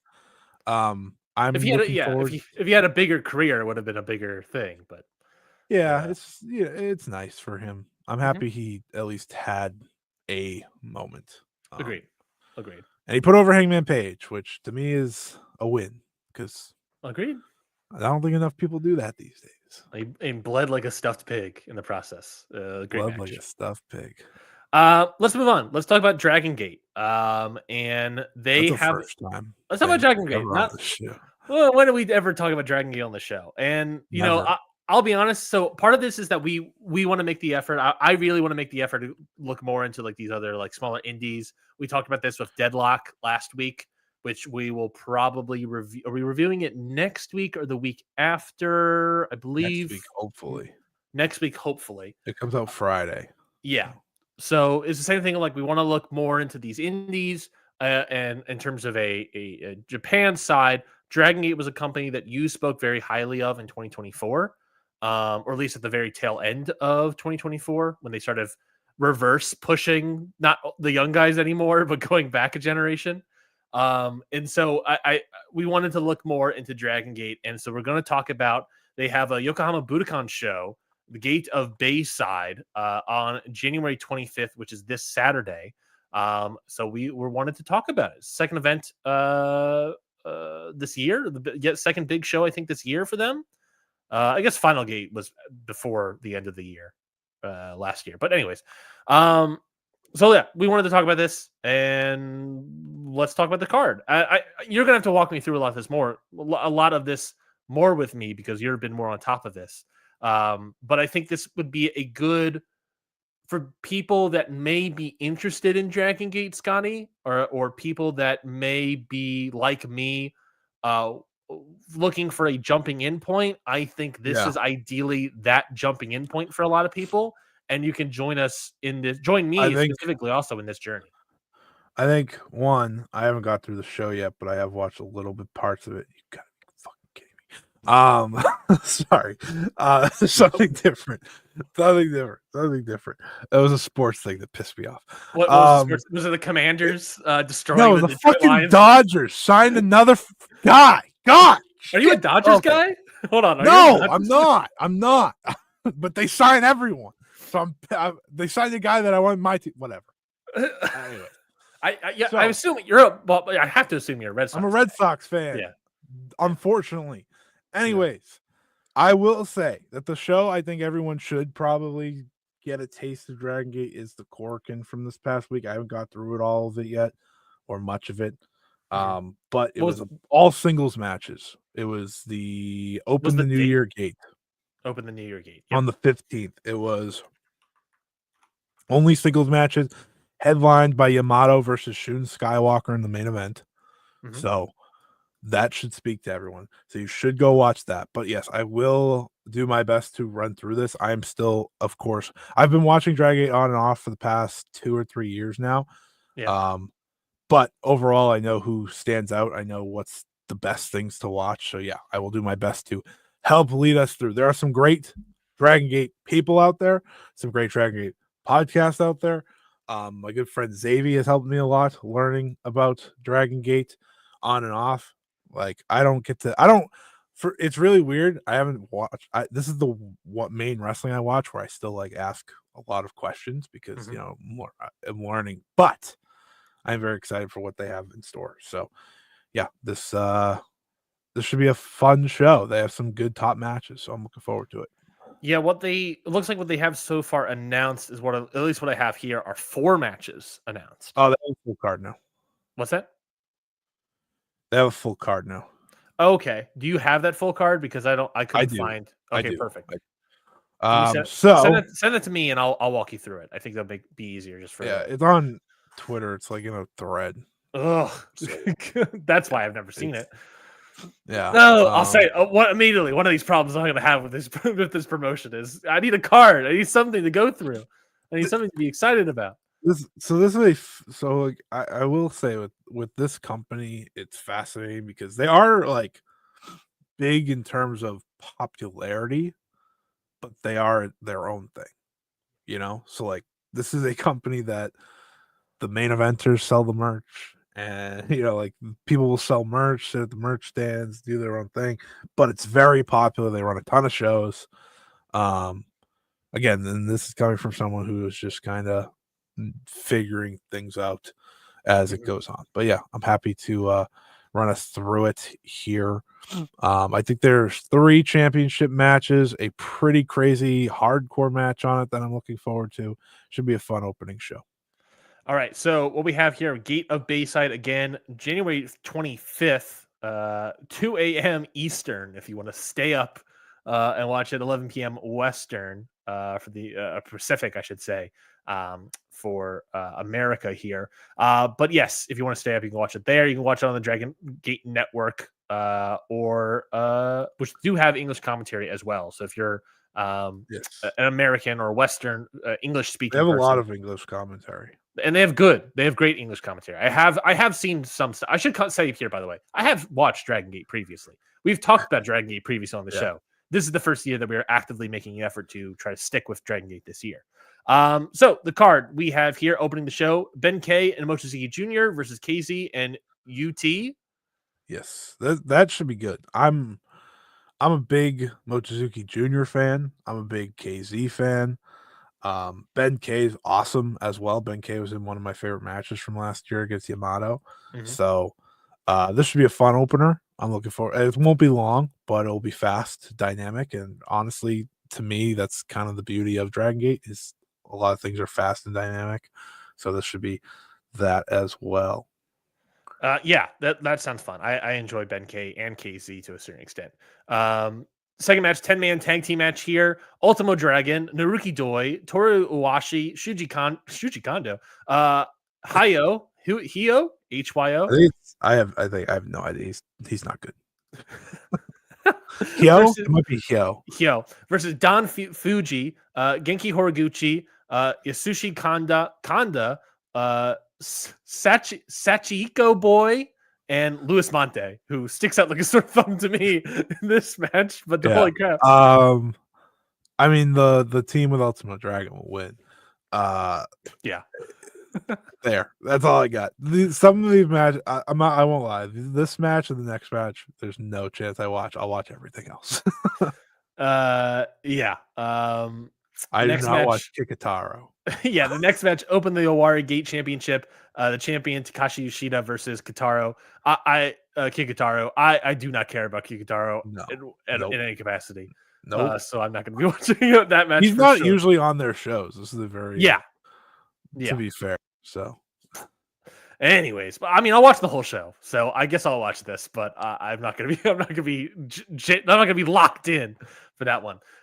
Fourth match, 8-man tag team match, Masaki Mochizuki, Ryu Fuda, Daiki Yanaguchi, Akihiro Sahara versus Shun Skywalker, Ishin, Yoshiki Kato, and Homare. Any thoughts on this one, Scotty? It has Shun Skywalker, and that's usually like a pathway for people. I like Ishin a lot. Mochizuki's still awesome. This should be a fun match. It's a lot of young guys on one side. And then, it's a way to get the heels over in the end. But I'm learning about a lot of the guys on the Mochizuki team because I know a lot of them are new. So should be interesting. Shun Skywalker has always been a guy that I've been very much interested in Dragon Gate. He's been sort of that I feel like that sort of like Western-eyed person of like a guy that a lot of Westerners enjoy. Yeah. I really liked him in that Masquerade phase, but that was so many moons ago at this point with Shun Skywalker. From what I'm told, I he's really getting enjoyed him closer in to that cage match Cage last match. year, or not last year, but 2 years ago. I Yeah. think it was. They took Monte's mask.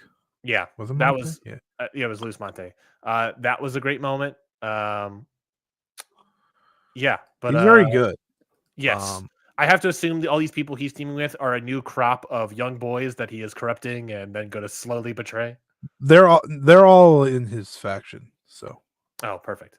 which Which, he already of course, has done. he will He already corrupted all of them slowly corrupt and betray them eventually.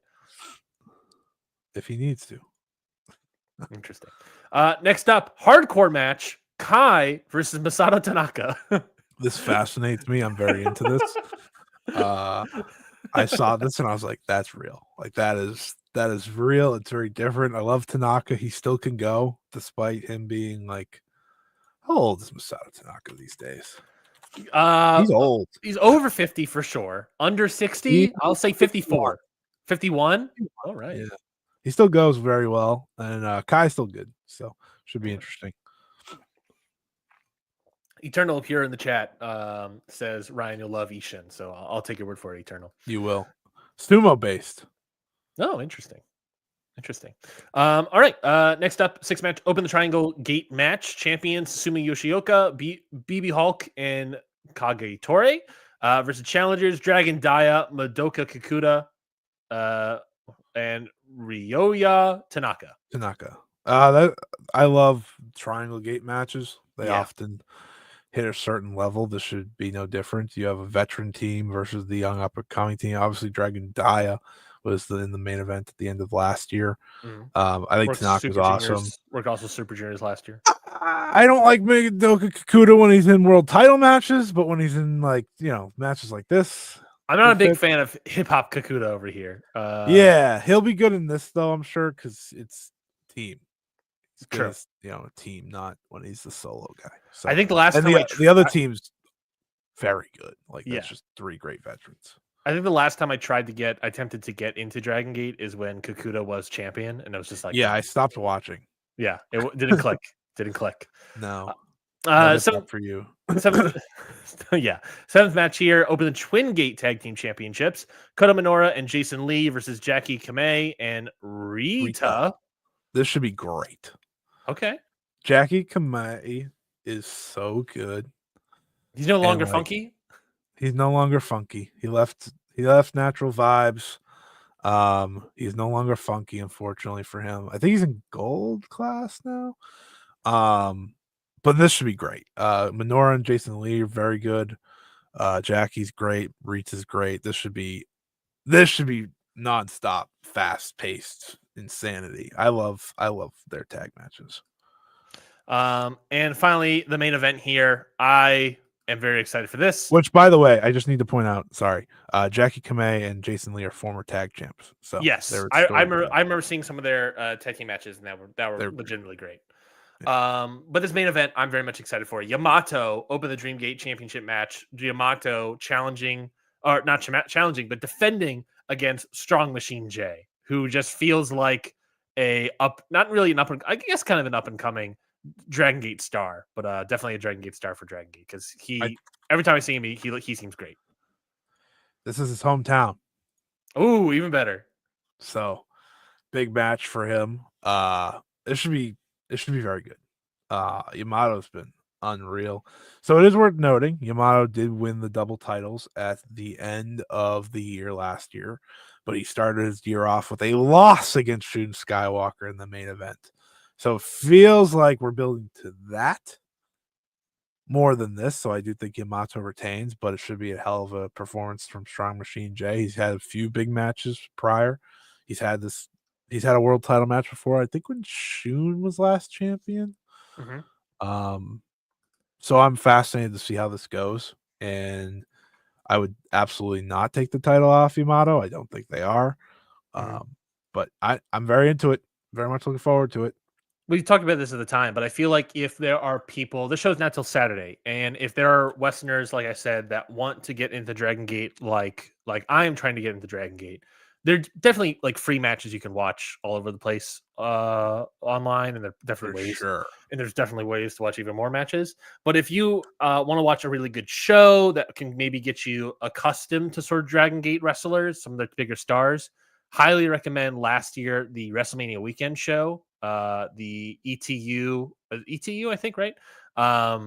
I forget what the Dragon Gate show was, but it was whatever that WrestleMania weekend show where it was Dragon Gate ETU versus Dragon Gate. I think that's what it was. Highly recommend that show. That way you get to see some like American indie workers or even like Mike Santana show up and wrestle a bunch of like Dragon Gate guys. And so you'll get a big idea. And that was one of my favorite indie shows from last year fully. So highly recommend it. I'm very much interested to see Gate of Bayside, and I very much have been interested in tracking Dragon Gate a lot more in my life. And maybe this is the year that we can try to really commit to that, Scotty. So I'm very much interested, and I'm very much excited for Gate of Bayside this Saturday. And we'll talk about it a lot more, I think, in the review next week. So we'll see how that goes. All right, last little topic here is Saturday night's main event. Again, is happening this weekend, same day as Dragon Gate of Bayside. Out of nowhere. Yes, this Saturday. Because as we talked about, it's this Saturday, and then the week after that is the Royal Rumble.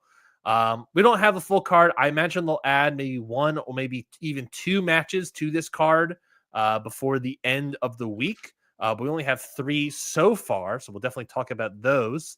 And so far, Scotty, we talked about how like we had some concerns about this show in terms of, like the ratings of the first one, and seeing how this one, can they load it up again, and how they're going to do that. And especially with the Royal Rumble around the corner, a week later, what kind of matches will they have here, knowing that there's a pay-per-view a week later, especially for the world title.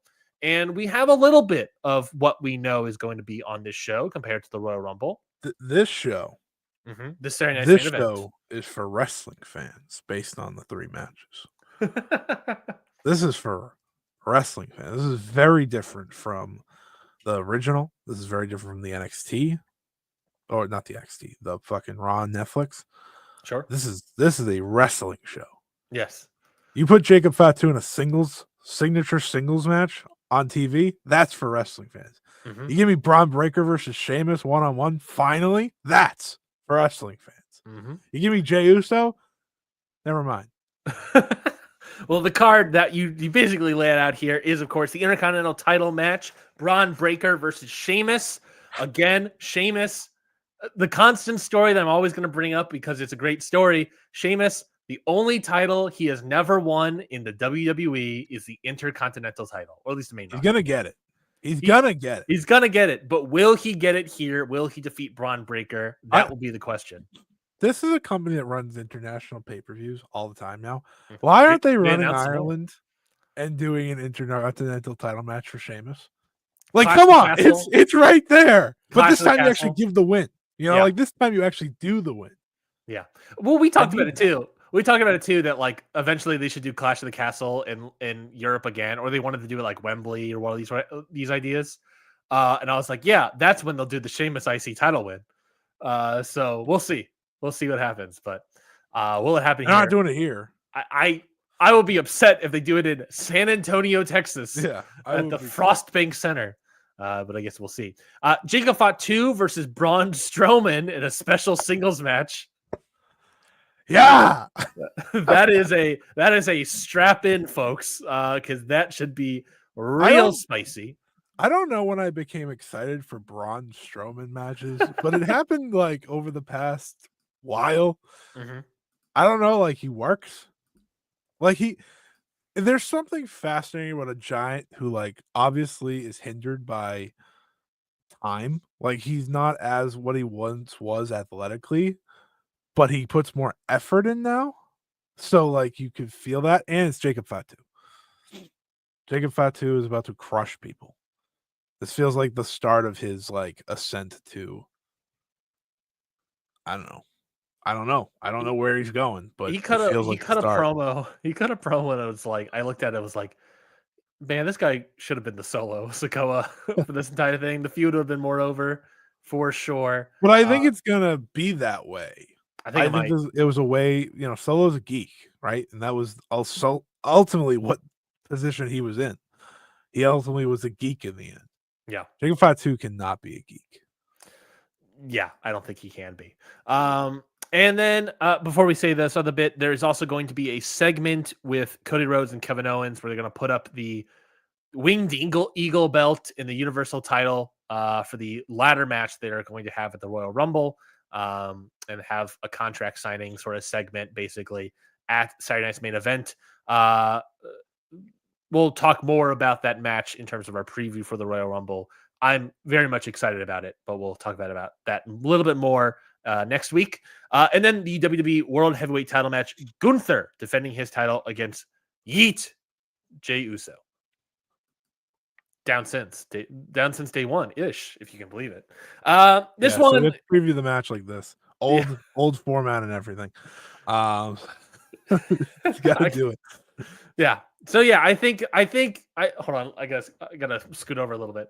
So I think Mr. Yeet himself, not fully excited for Mr. Yeet, but it is what it is to a certain extent. I would enjoy Gunther to be facing somebody else. Like you said, this show feels like it's made for wrestling fans, and Jey Uso, Mr. Yeet, doesn't scream wrestling fan to me. Instead, he screams Yeet to me. So, and I would enjoy something else, but it's fine. It's fine. It's Gunther. At worst, it's a 3.5-star match, I think. So it'll be fine. Do you have any thoughts on the overall show here?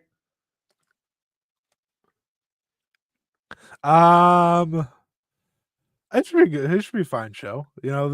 I think this is a good way to do expectations for these moving forward. I think a run-of-the-mill challenger is popular. You have what's the run-of-the-mill challenger's name? Jey Uso. Yeet. Thank you. I think that is fine. I also think that the rest of the card's exciting. I wonder. So this is gonna be on Netflix now, too. I presumably worldwide. I don't know. It's here. You're talking about Saturday Night's Main Event. It's going to be on NBC for sure. For us, it is. I see what you're saying. Like worldwide. I don't know. I assume it will be on Netflix. Yeah. So that means they're probably going to have no commercials, which means their matches are going to have to be good. Which means pay-per-view quality. Folks, if you have a VPN, this is the time. I don't know, but it should be a fun show. I'm getting rid of Yeet Boy. Let's see how to watch. It will be simulcast on NBC and Peacock. I don't see anything about, however, international. So I do not know actually. That's fine. It's either on Peacock or it's on Netflix. I don't know for certain. It probably is on Netflix. This should be an interesting show. I think whether or not they have Jesse the Body Ventura back, who the heck knows? There is a strong everyone. Okay, there is a strong belief that Hulk Hogan will also be making an appearance on the show. So I pray to God that the Texan audience will boo Hulk Hogan. They're gonna cheer for him, aren't they? I fully expect that they will cheer for the man, and then that's whatever. It's fine. Is it though? No, it's not. It's not, Scotty. I can go on tangents. I can go on tangents about this, but alas, I won't. Yeah, I do know you can go on tangents. You can go on tangents all the time. You're talking to the Mr. Tangent here, after all. Yeah, the political conversations are the things that I try to avoid, but it's whatever. It's fine. Frost's Bank Center is where the show is taking place. Currently, tickets distributed according to WrestleTix as of yesterday. It was 13,272. The setup is for 13,910. Last time they were here was March 4th of last year, where they sold out their setup of 13,748. So they are set up for more. They have changed their system or whatever to allow a little more seats. They are on track to probably sell this building out. They only need to sell. In case you live under a rock. Yeah, they only need to sell roughly 700 more tickets, 600 more tickets for the show. They're gonna sell the tickets. Exactly.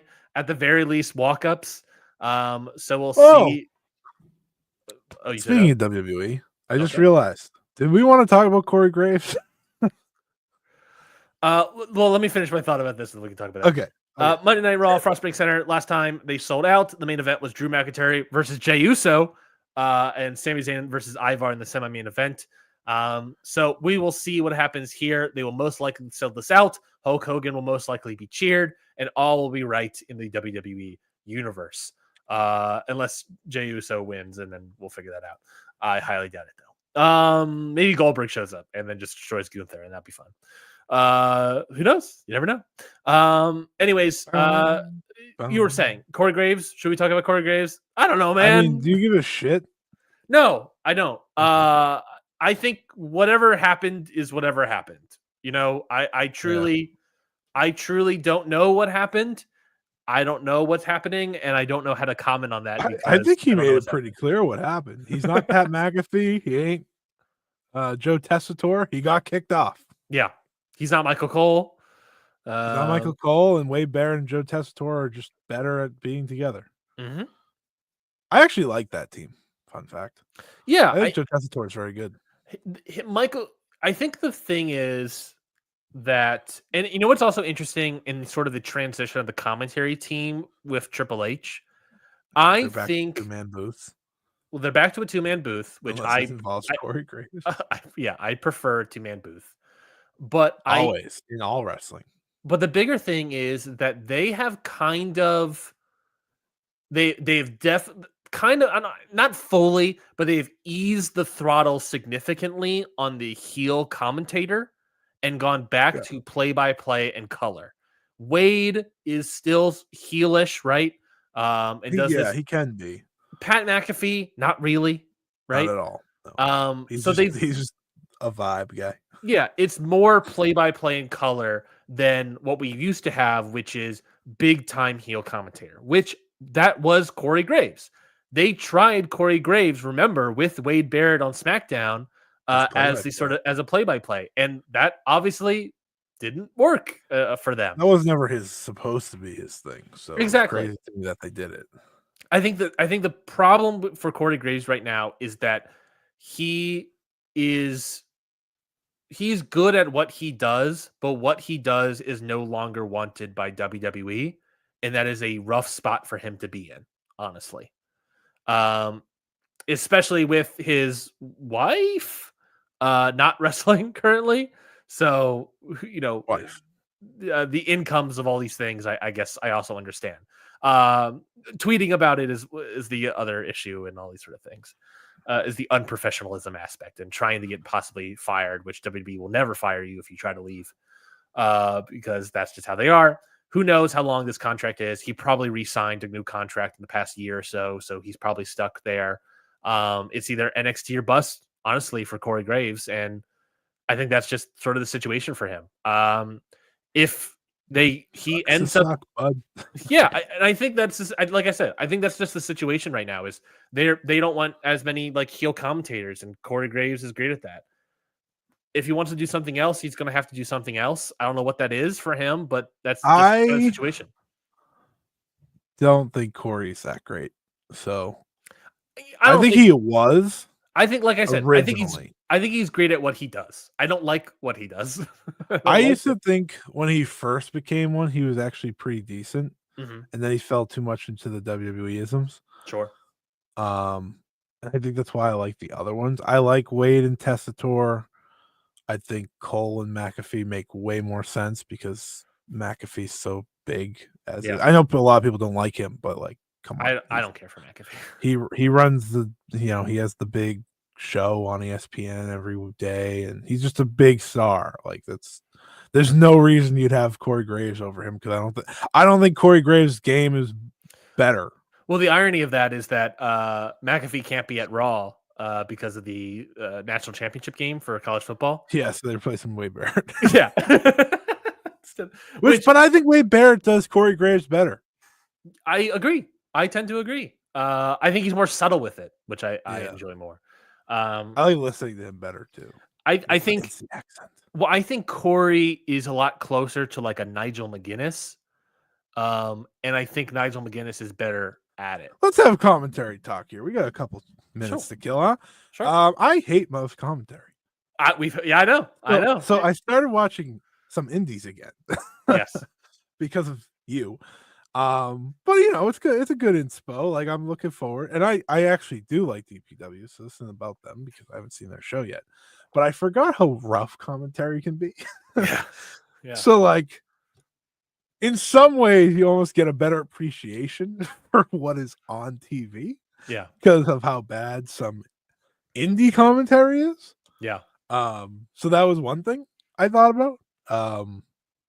Yeah, I just wanted to say that because you and me had that whole spiel about AEW's commentary a while back, which I still don't like.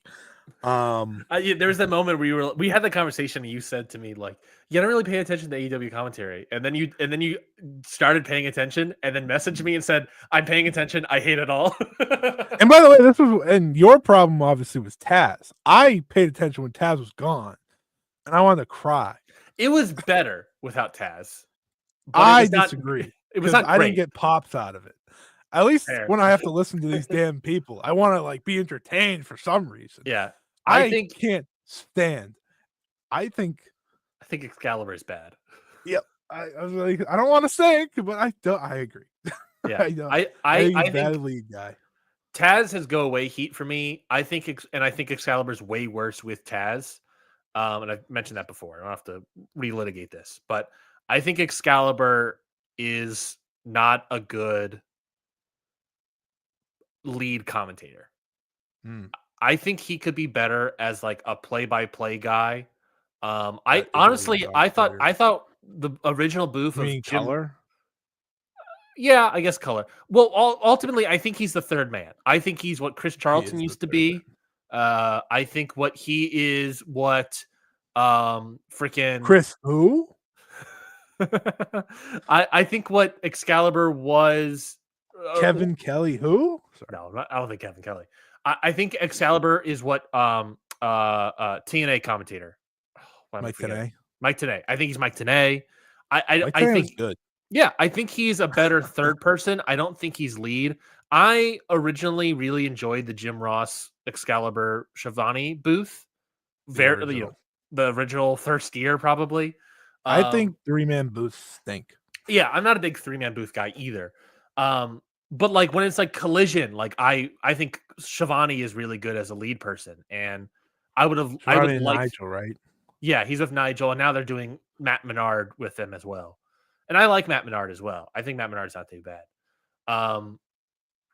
But it's just this thing of like, I think commentary as it's evolved has gotten more jokey.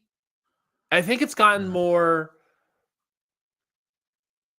I think it's okay. I think commentary as it has evolved has become less radio sports broadcaster and become more YouTuber Let's Play channel. Sure. Does that make sense? It has become more jokey. We're with the audience laughing about this thing and enjoying ourselves, and less the sports broadcaster. Because when you watch commentary of old, so much of it is like professional, calling it down the middle. Even if you have like the heel commentator, there's the back and forth. You never get like, you never could see, you know, a gorilla agreeing with Jesse the Body Ventura, right? You would never see something like that. And I feel like nowadays you tend to get that sometimes. And it's frustrating to see because I don't want to agree with the heel. I don't want to agree with the heel commentator. I don't want like Excalibur agreeing with, you know, Don Callis's points. No, you shouldn't agree with Don Callis's points. It's frustrations like that where it's just like it's gotten too loose. I mean, at the end of the day, I don't care enough. To be fair, like as someone that doesn't care that much, but since you made me listen, I have noticed how annoying that team has been. Yes. You understand what I'm talking about now. But if it matters, I like Taz. You don't. but that's because for the Wrestling Observer Awards, I voted for Taz as worst commentator. He's the only thing that entertains me on a bad commentary team most of the time. But I like Matt Menard too. I really like Matt Menard. Have you done your Observer Awards, by the way? Didn't even know it was time. I think you still have time to vote. I probably don't. 119, maybe. But that's here's how I end this. Shout out to Henrik Abani and Caprice. The boys can't stress enough. They had Ian on. What was the show they had Ian on a few weeks ago? He was on Dynamite. It was so good. I was like, you guys look foolish not having this. I know why. I think commentary is such an underrated aspect of the presentation of pro wrestling. Yeah, and that AEW's presentation isn't great. That's what you're saying. Exactly. And I think that is part of the reason why WWE's is gotten better with Tessator or whatever, right? Like an actual sports broadcaster. He's great. He's very professional. Because I think ultimately what commentary can do is elevate the product, or it can. I think it can either elevate or hurt the product, right? I think if it's too distracting, like Jim Ross's old man tangents or Taz's yuck jokes, then to me it's very distracting. If it's whatever it is, Excalibur and Shivani talking, that it's like middle of the road, fine. If it's like Joe Testator or whatever, then yeah, we're good. We're in business. We can elevate the product that we're seeing. And makes the viewers more interested. We're putting over the stories and the wrestling moves and not stumbling over words or getting distracted by tangents or being unprofessional, like have your fucking phone go off in the middle of a commentary booth. That happened. That happened with Shivani on a pre-show for last pay-per-view for World's End. It's just the thing of like, we've gotten too loose. I think we're forgetting the professionalism of it all. And what you're ultimately, to me, it should be a sports broadcaster. And listening to you talk about the indies, I watched DPW's 3rd anniversary show in preparation for their Caprice still? They had Caprice. They had Caprice. I assume he's still on the call for DPW moving forward. So I don't know if that's. I didn't know. I haven't watched in a while. Their commentary booth was pretty two-thirds good, and maybe you can explain to me why I thought it's 2/3 good. Rich Bocchini, Caprice Coleman, and Veda Scott. But here's the thing. I'll say this about it. By the way, I'm going through all their shows. That is their team. Yeah. I really like Rich Bocchini. He used to also be like the old NXT announcer, by the way, very early on. I think he's really good at his job. We talk about it all the time. I think Caprice Coleman is great, legitimately great color man. That sounds strange, by the way I said that. He's a great color commentator. And Veda Scott is someone that I'm not a fan of. However, she's the 3rd man of this booth, and she works better as the 3rd man of this booth than her working like Battle in the Valley as the color commentary with what's his face, Walker Stewart from New Japan. Because I think Veda Scott has a lot of throwaway lines that don't have a lot of meat on the bones. Caprice Coleman, 47 years old. Yeah, he's been around for a while. Veda Scott says a lot of things that like are just kind of like sayings and phrases that just don't really mean anything to me. Like she's just almost like saying things sometimes. And a lot of times, like I saw it a lot in Battle of the Valley, where like Walker Stewart will like set her up for something, and she will just basically not acknowledge what he's saying and just say whatever. That's where I think she falls apart. But when she's the 3rd man with especially great people like Rich Bocchini and Caprice Coleman, she doesn't stick out at all. She's flows way better into the conversation. What is your favorite commentary team right now besides Ian and Caprice? Oh, well, that's even harder because you don't watch Ring of Honor. Well, it would probably legitimately be Walker Stewart and Chris Charlton, because I think Chris Charlton is a top 3 commentator easily. I think Walker Stewart has gotten a lot better in the past year or so since he started. So I that's probably the best other commentary team I can think of off the top of my head. And then it's probably a WWE team. It's probably Wade and Joe, as I think around in my brain.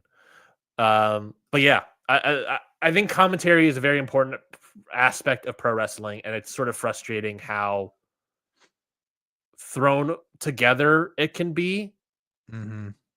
Because if it's bad, I think it's extremely bad and distracting from the wrestling. If it's great, if it's great, then it elevates the professional wrestling in an immense way. If it's fine, then you don't notice it.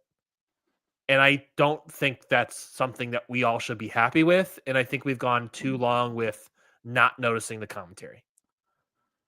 Yeah, I mean, you're talking to someone that actually enjoys Japanese commentary despite not understanding, because I feel like their emotions are better at getting you into a match. So, which is why I love Ian Riccaboni so much. yeah, That's why we have to, okay. That's the AEW contracted talent we need to talk to first. We need to talk to Ian Riccaboni. We need to get him and do an interview with him on the show. Get the big man. Or at least we can get Caprice as well. That could be fun. Oh my god, if we could somehow pull off getting Caprice and Ian do a dual interview, that would be great. But that I would never be able to talk again. I'd feel so like you and I would just be like, oh, shutting up the entire time. Just let them speak. But that's probably the person we talk about, because I think this is a conversation that at this point we've talked about a lot about, and I would love to now talk about it with a professional commentator about sort of their philosophy of pro wrestling commentary and sort of the state of pro wrestling commentary. You'd be like, why are you the best at it? Yeah, why do I love what you do, Ian Riccaboni? And I think you're right. The pinpointing. And I noticed it so much in Dynamite, and why I like Ian Riccaboni so much when he was on the call was his emotion that he brings to the calls sometimes are so great. And I feel with him when he's sad and depressed or like upset about something. I feel with him when he's excited and hopeful. It's so great. He feels like he's the ideal modernized version of what you were talking about, bringing kind of the, I don't want to say YouTube-esque, but the emotion, right? What we've seen in wrestling or just life over the past couple of years, where like more of your emotion, more of your own thoughts are in more media. Yeah. While also staying super professional at the same time. Like that's what he does perfectly. He's professional and optimistic.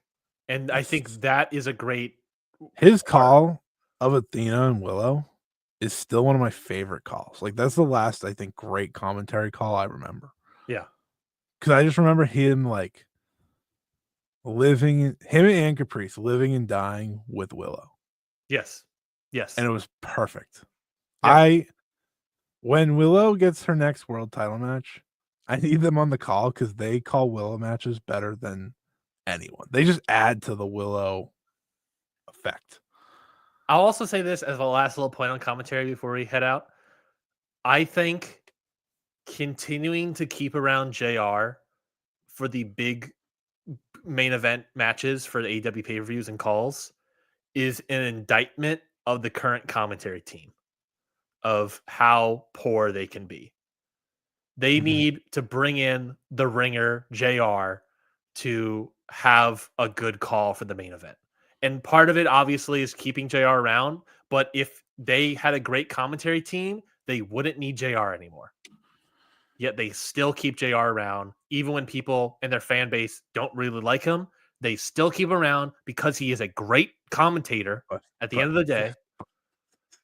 At the end of the day, a lot of people around. That's true. That is true. But at the end of the day, JR is a great commentator, Hall of Fame commentator, right?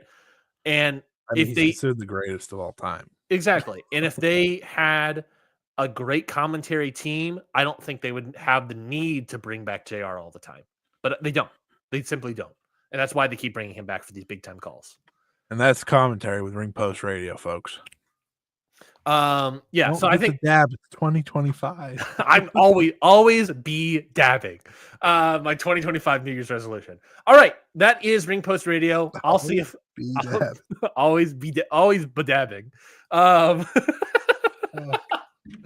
That is it for us here on Ring Post Radio. But before we go, Scotty, let's talk about our match of the week and some plugs for the folks at home. So, Scotty, the floor is yours. Give us some plugs. Give us some matches that we have not discussed that you'd like to show a little love to? Matches, plural? Match, but you can do matches. I don't care. All right. My match of the week was Sari versus Benny from Seedling Shikima Series 2025, Volume 1. Fantastic match. Sari lost her other belt. It's now her journey to new gold begins. Is there? I've seen some people have concerns about her losing all of these title belts. Is there any concern there? No concern. No concern. I'm here to officially report. No concern. Well, she also wants to go in Stardom, so I feel like she might have to lose a couple belts too. Yeah, she's in a very interesting spot after an MVP like year. Now let's take it all down and rebuild back up. It's a great, and it starts on Thursday. Sariism Chapter 6. Sari versus Mako Satomura main event, baby. Here we go. So something to look forward to. But yeah, Sari versus Benny was fantastic. There's a shoot headbutt in that match that I am still terrified about. It's just so loud and nasty. It was great. How many apples did you give that match? Oh, I never got to make my total nonstop apples comment. We talked about. I know. I had it all locked in. Like going in, I was like, I'm gonna bring out total nonstop apples. I give them the name. They get a partnership out of it. Congratulations. Yeah. 4.5, I think. 4 apples. But yeah, this week's a big week, as I'm kind of hinting to. So big week for Joshi if you care about that. I did put up a Joshi predictions video on Monday, kind of going over my predictions for the scene, some bold predictions, some not so bold predictions. I already got one right with Sari Yamaoka winning gold today. She is a champion, 16 days in her career, and she had a fantastic performance. Bozilla bullied this poor girl, and she kept coming back. I thought she separated her shoulder at one point. It was nasty, but it was great. So I'll be talking about that. 5-Star Joe Show drops every Friday on Spotify, YouTube, and Apple. YouTube's the best place to do it. We'll be talking about that Cork and Hall show. We'll be talking about Stardom's unit tournament. And we'll be talking Sariism. So much. What else? I think that's it. I have some plans for the YouTube channel, but I'm not going to get to them this week. Busy weekend will make you do that. So until next time, you can just hear me here and over there on the 5-Star. But yeah, lots of good stuff going on in the world of wrestling, which is nice. I'm very happy about wrestling right now, despite people questioning why I don't overly critique things. I overly critique things when I don't enjoy something. I'm enjoying most things right now, even if it's not all the time great. So sorry for liking wrestling. Yeah. Sorry. But just to say, having to go from sorry to Sari multiple times on a podcast is an experience for me. Thank you for asking. Yeah. I mess it up. I don't think I mess it up, but man, it's tough. Anyways, Ryan, match of the week, your plugs, hustle, loyalty, retrospect, all that good stuff. I throw it back to you, good sir. I want to say that I know people out there thinking to themselves, Grapples is right there. Apples have spoken. It's apples full on. Plugs. I put out the first episode of Hustle Loyalty Retrospect, which of course is a retrospective series on the career of John Cena. First episode is already out, talking about his birth all the way up to the year 2000, where he gets a contract, a sort of developmental contract, which I sort of described as a WWE ID deal with WWE.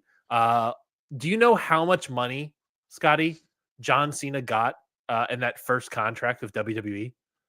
$12. Close, actually. Holy shit. $12K a year. $12,000 a year. So $1,000 a month he was given by WWE that first developmental thing, when he was still working UPW and working like dark matches for like Sunday Night Heat when they were in the area, before he even went to OVW, I believe. Was he the prototype? He was still a prototype at this point, yes. So that first episode, we talk about him getting into wrestling, his career, going over to California, getting into pro wrestling, becoming the prototype, and then becoming like the top dog of UPW, top prospect, I should say, for UPW. and then getting a WWE ID deal essentially for $12,000, which is $1,000 a month, which I believe is like $1,800 a month in 2025 money. So not a lot of cheddar, for sure, but pretty good for somebody that not much cheddar cheese. Yeah, but it is what it is. So yeah, that was Hustle Loyalty Retrospect. First episode is out. Patreon.com/CountOutPod. $5 tier is where you can get that. You can listen to the first episode as well on the $3 tier, but the rest of the series will be on the $5 tier. I'm watching a lot of his OVW stuff now, and it is fascinating to watch. All of this stuff is so fascinating to watch, the young John Cena, because his moveset has not changed in like 25 years, buddy. And it is when it's good, it's good, buddy. it's good. And it's cool to watch. I have the scorching hot take for Cena. Okay. Which isn't really that scorching hot, but I think John Cena has been great longer than people want to give him credit for in the ring. When I watch his 06 and 07 stuff, this dude rules, okay? Like, everyone can just fuck up. Okay, I'm tired of this John Cena's bad because he has 5 moves. That was a spirited ace, baby. Yeah. He is still very green in the first episode of Hustle Loyalty Retrospect, and we talk about that a little bit, but he has such like immediate charisma and praise. Dave immediately compares him to Sting and Kerry Von Erich as like the first 2 comparisons he has for the young prototype. They ended up being bigger than both. Yeah. So that's what's fascinating for me watching John Cena. But that's when great Dave series. Was in his bag and he wasn't given 4.5 stars to a match he didn't like. Yeah, great series. Next episode will come out next month in February. That's when we're going to talk about 2001 and 2002. This is his OVW time, going into his debut first year of being on SmackDown, being on the main roster for WWE. Ruthless. Yeah, so we'll a lot to talk about there. For sure. Great series. I highly recommend it. And I just remembered I got to put that on the drive so that you can take a listen to it, Scotty. Yeah, you got to put it on the drive, buddy. My match of the week is going to be from CMLL. It is the Friday show that took place, the Vernes Spectacular. This was a elimination 4-way match: El Barbero Cavernario versus Defunto versus Barboza versus Shewa. This is not Zeuxis versus Shewa. Really, really good match. Highly recommended. Barbero Cavernario was great here. Shewa was really good. I've never seen Barboza before, but I thought he was solid. Doesn't really, even really have good a cage match. Doesn't even have a cage match. So I don't even know who this guy is. But really, really good match. I've watched a lot of really, really good wrestling. I've given how many apples, buddy? 3 3/4 apples. I couldn't go quite 4. But it was really, really good. Throwing that piece away. Throwing that, yeah, just chucking that quarter apple all the way out of here. But really good match. Definitely recommend it from that Friday show. And the main event of that show, that 6-man, isn't all too bad either. I've given a lot of 3.5 apples. 3.5 apples. That means. Do you like apples? I like apples. Like apples. Okay. Oh, do I shoot like apples? Yeah, I'm a red apple man. I like a good gala. I like a good red. Okay. I like a good red delicious. My wife actually and I started doing a gimmick where when we go grocery shopping, we get an apple. We both buy an apple for ourselves to eat in the car when we're driving back home. So that's my little tip for everybody at home is that, hey, you know, if you're not eating enough apples, just go to the grocery store when you're shopping. Just buy an apple. Ryan and Jesse get an official wrestling nickname. They're the Apple Lovers. The apple lovers. Hey man, I love an app. What can I say? So yeah, that is it. I think that's all my plugs. I'll have another episode of The Ballot out next month as well. That's already recorded, and I'm working on other episodes. I got all my research done for Drew McIntyre in the bank. I was like, hold on. That might be the March episode, maybe. I think I have like enough episodes that I can have them all out, cover everybody before October. So I would never spoil your episodes, but doesn't have a great shot, guys. Yeah. So we will talk about all that. Good wrestler, though. We'll have a lot to talk about next week. Oh, you know what's next week? A lot. Royal Rumble predictions, which means next week is when we put something on the line again. Yeah. Well, typically, the Royal Rumble is typically fallen by the hard times, right? That's typically with the Royal Rumble. Well, not always. 2 years ago, you had to watch like the 5 worst matches on Cage Match. Yeah. Which was great. And I think we should probably do something different every time. Yeah, we should. So, we should also reconsider. Make you watch Eric Bischoff, Guantanamo Bay, or something. God, Kevin Kelly is crying emoji bullshit. He wishes he was as funny as Eric Bischoff. We should reconsider something because we did the Hard Times bet, not realizing the Hard Times was going to be multiple television shows. That's a lot. Too much. We'll think of something, but we got next week to talk about that. So next week we're going to review DPW. You already know Dragon Gate, Gate of Bayside. That's 2. Saturday night's main event. That's 3. What about Genesis? TNA Genesis.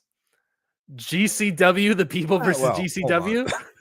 Hold on, we don't have to do that. We're going to. We get the pleasure to review that show. I'm just letting you know now, live on air, so no one gets mad at me when I say I barely watched any of it. I'm not watching a lot of that show. That's fine. I will watch some of it though, because I am a trooper for the people. Yeah. And if there's a match that's so terribly bad, I expect you to let me know. And will you watch it if it's that incredibly bad? I could use a dud. Yeah.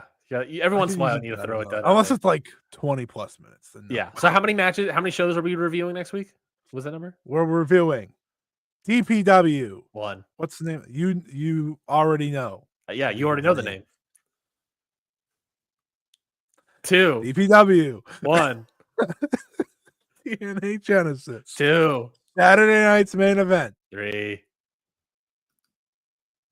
Dragon Gate. 4. I think that's it.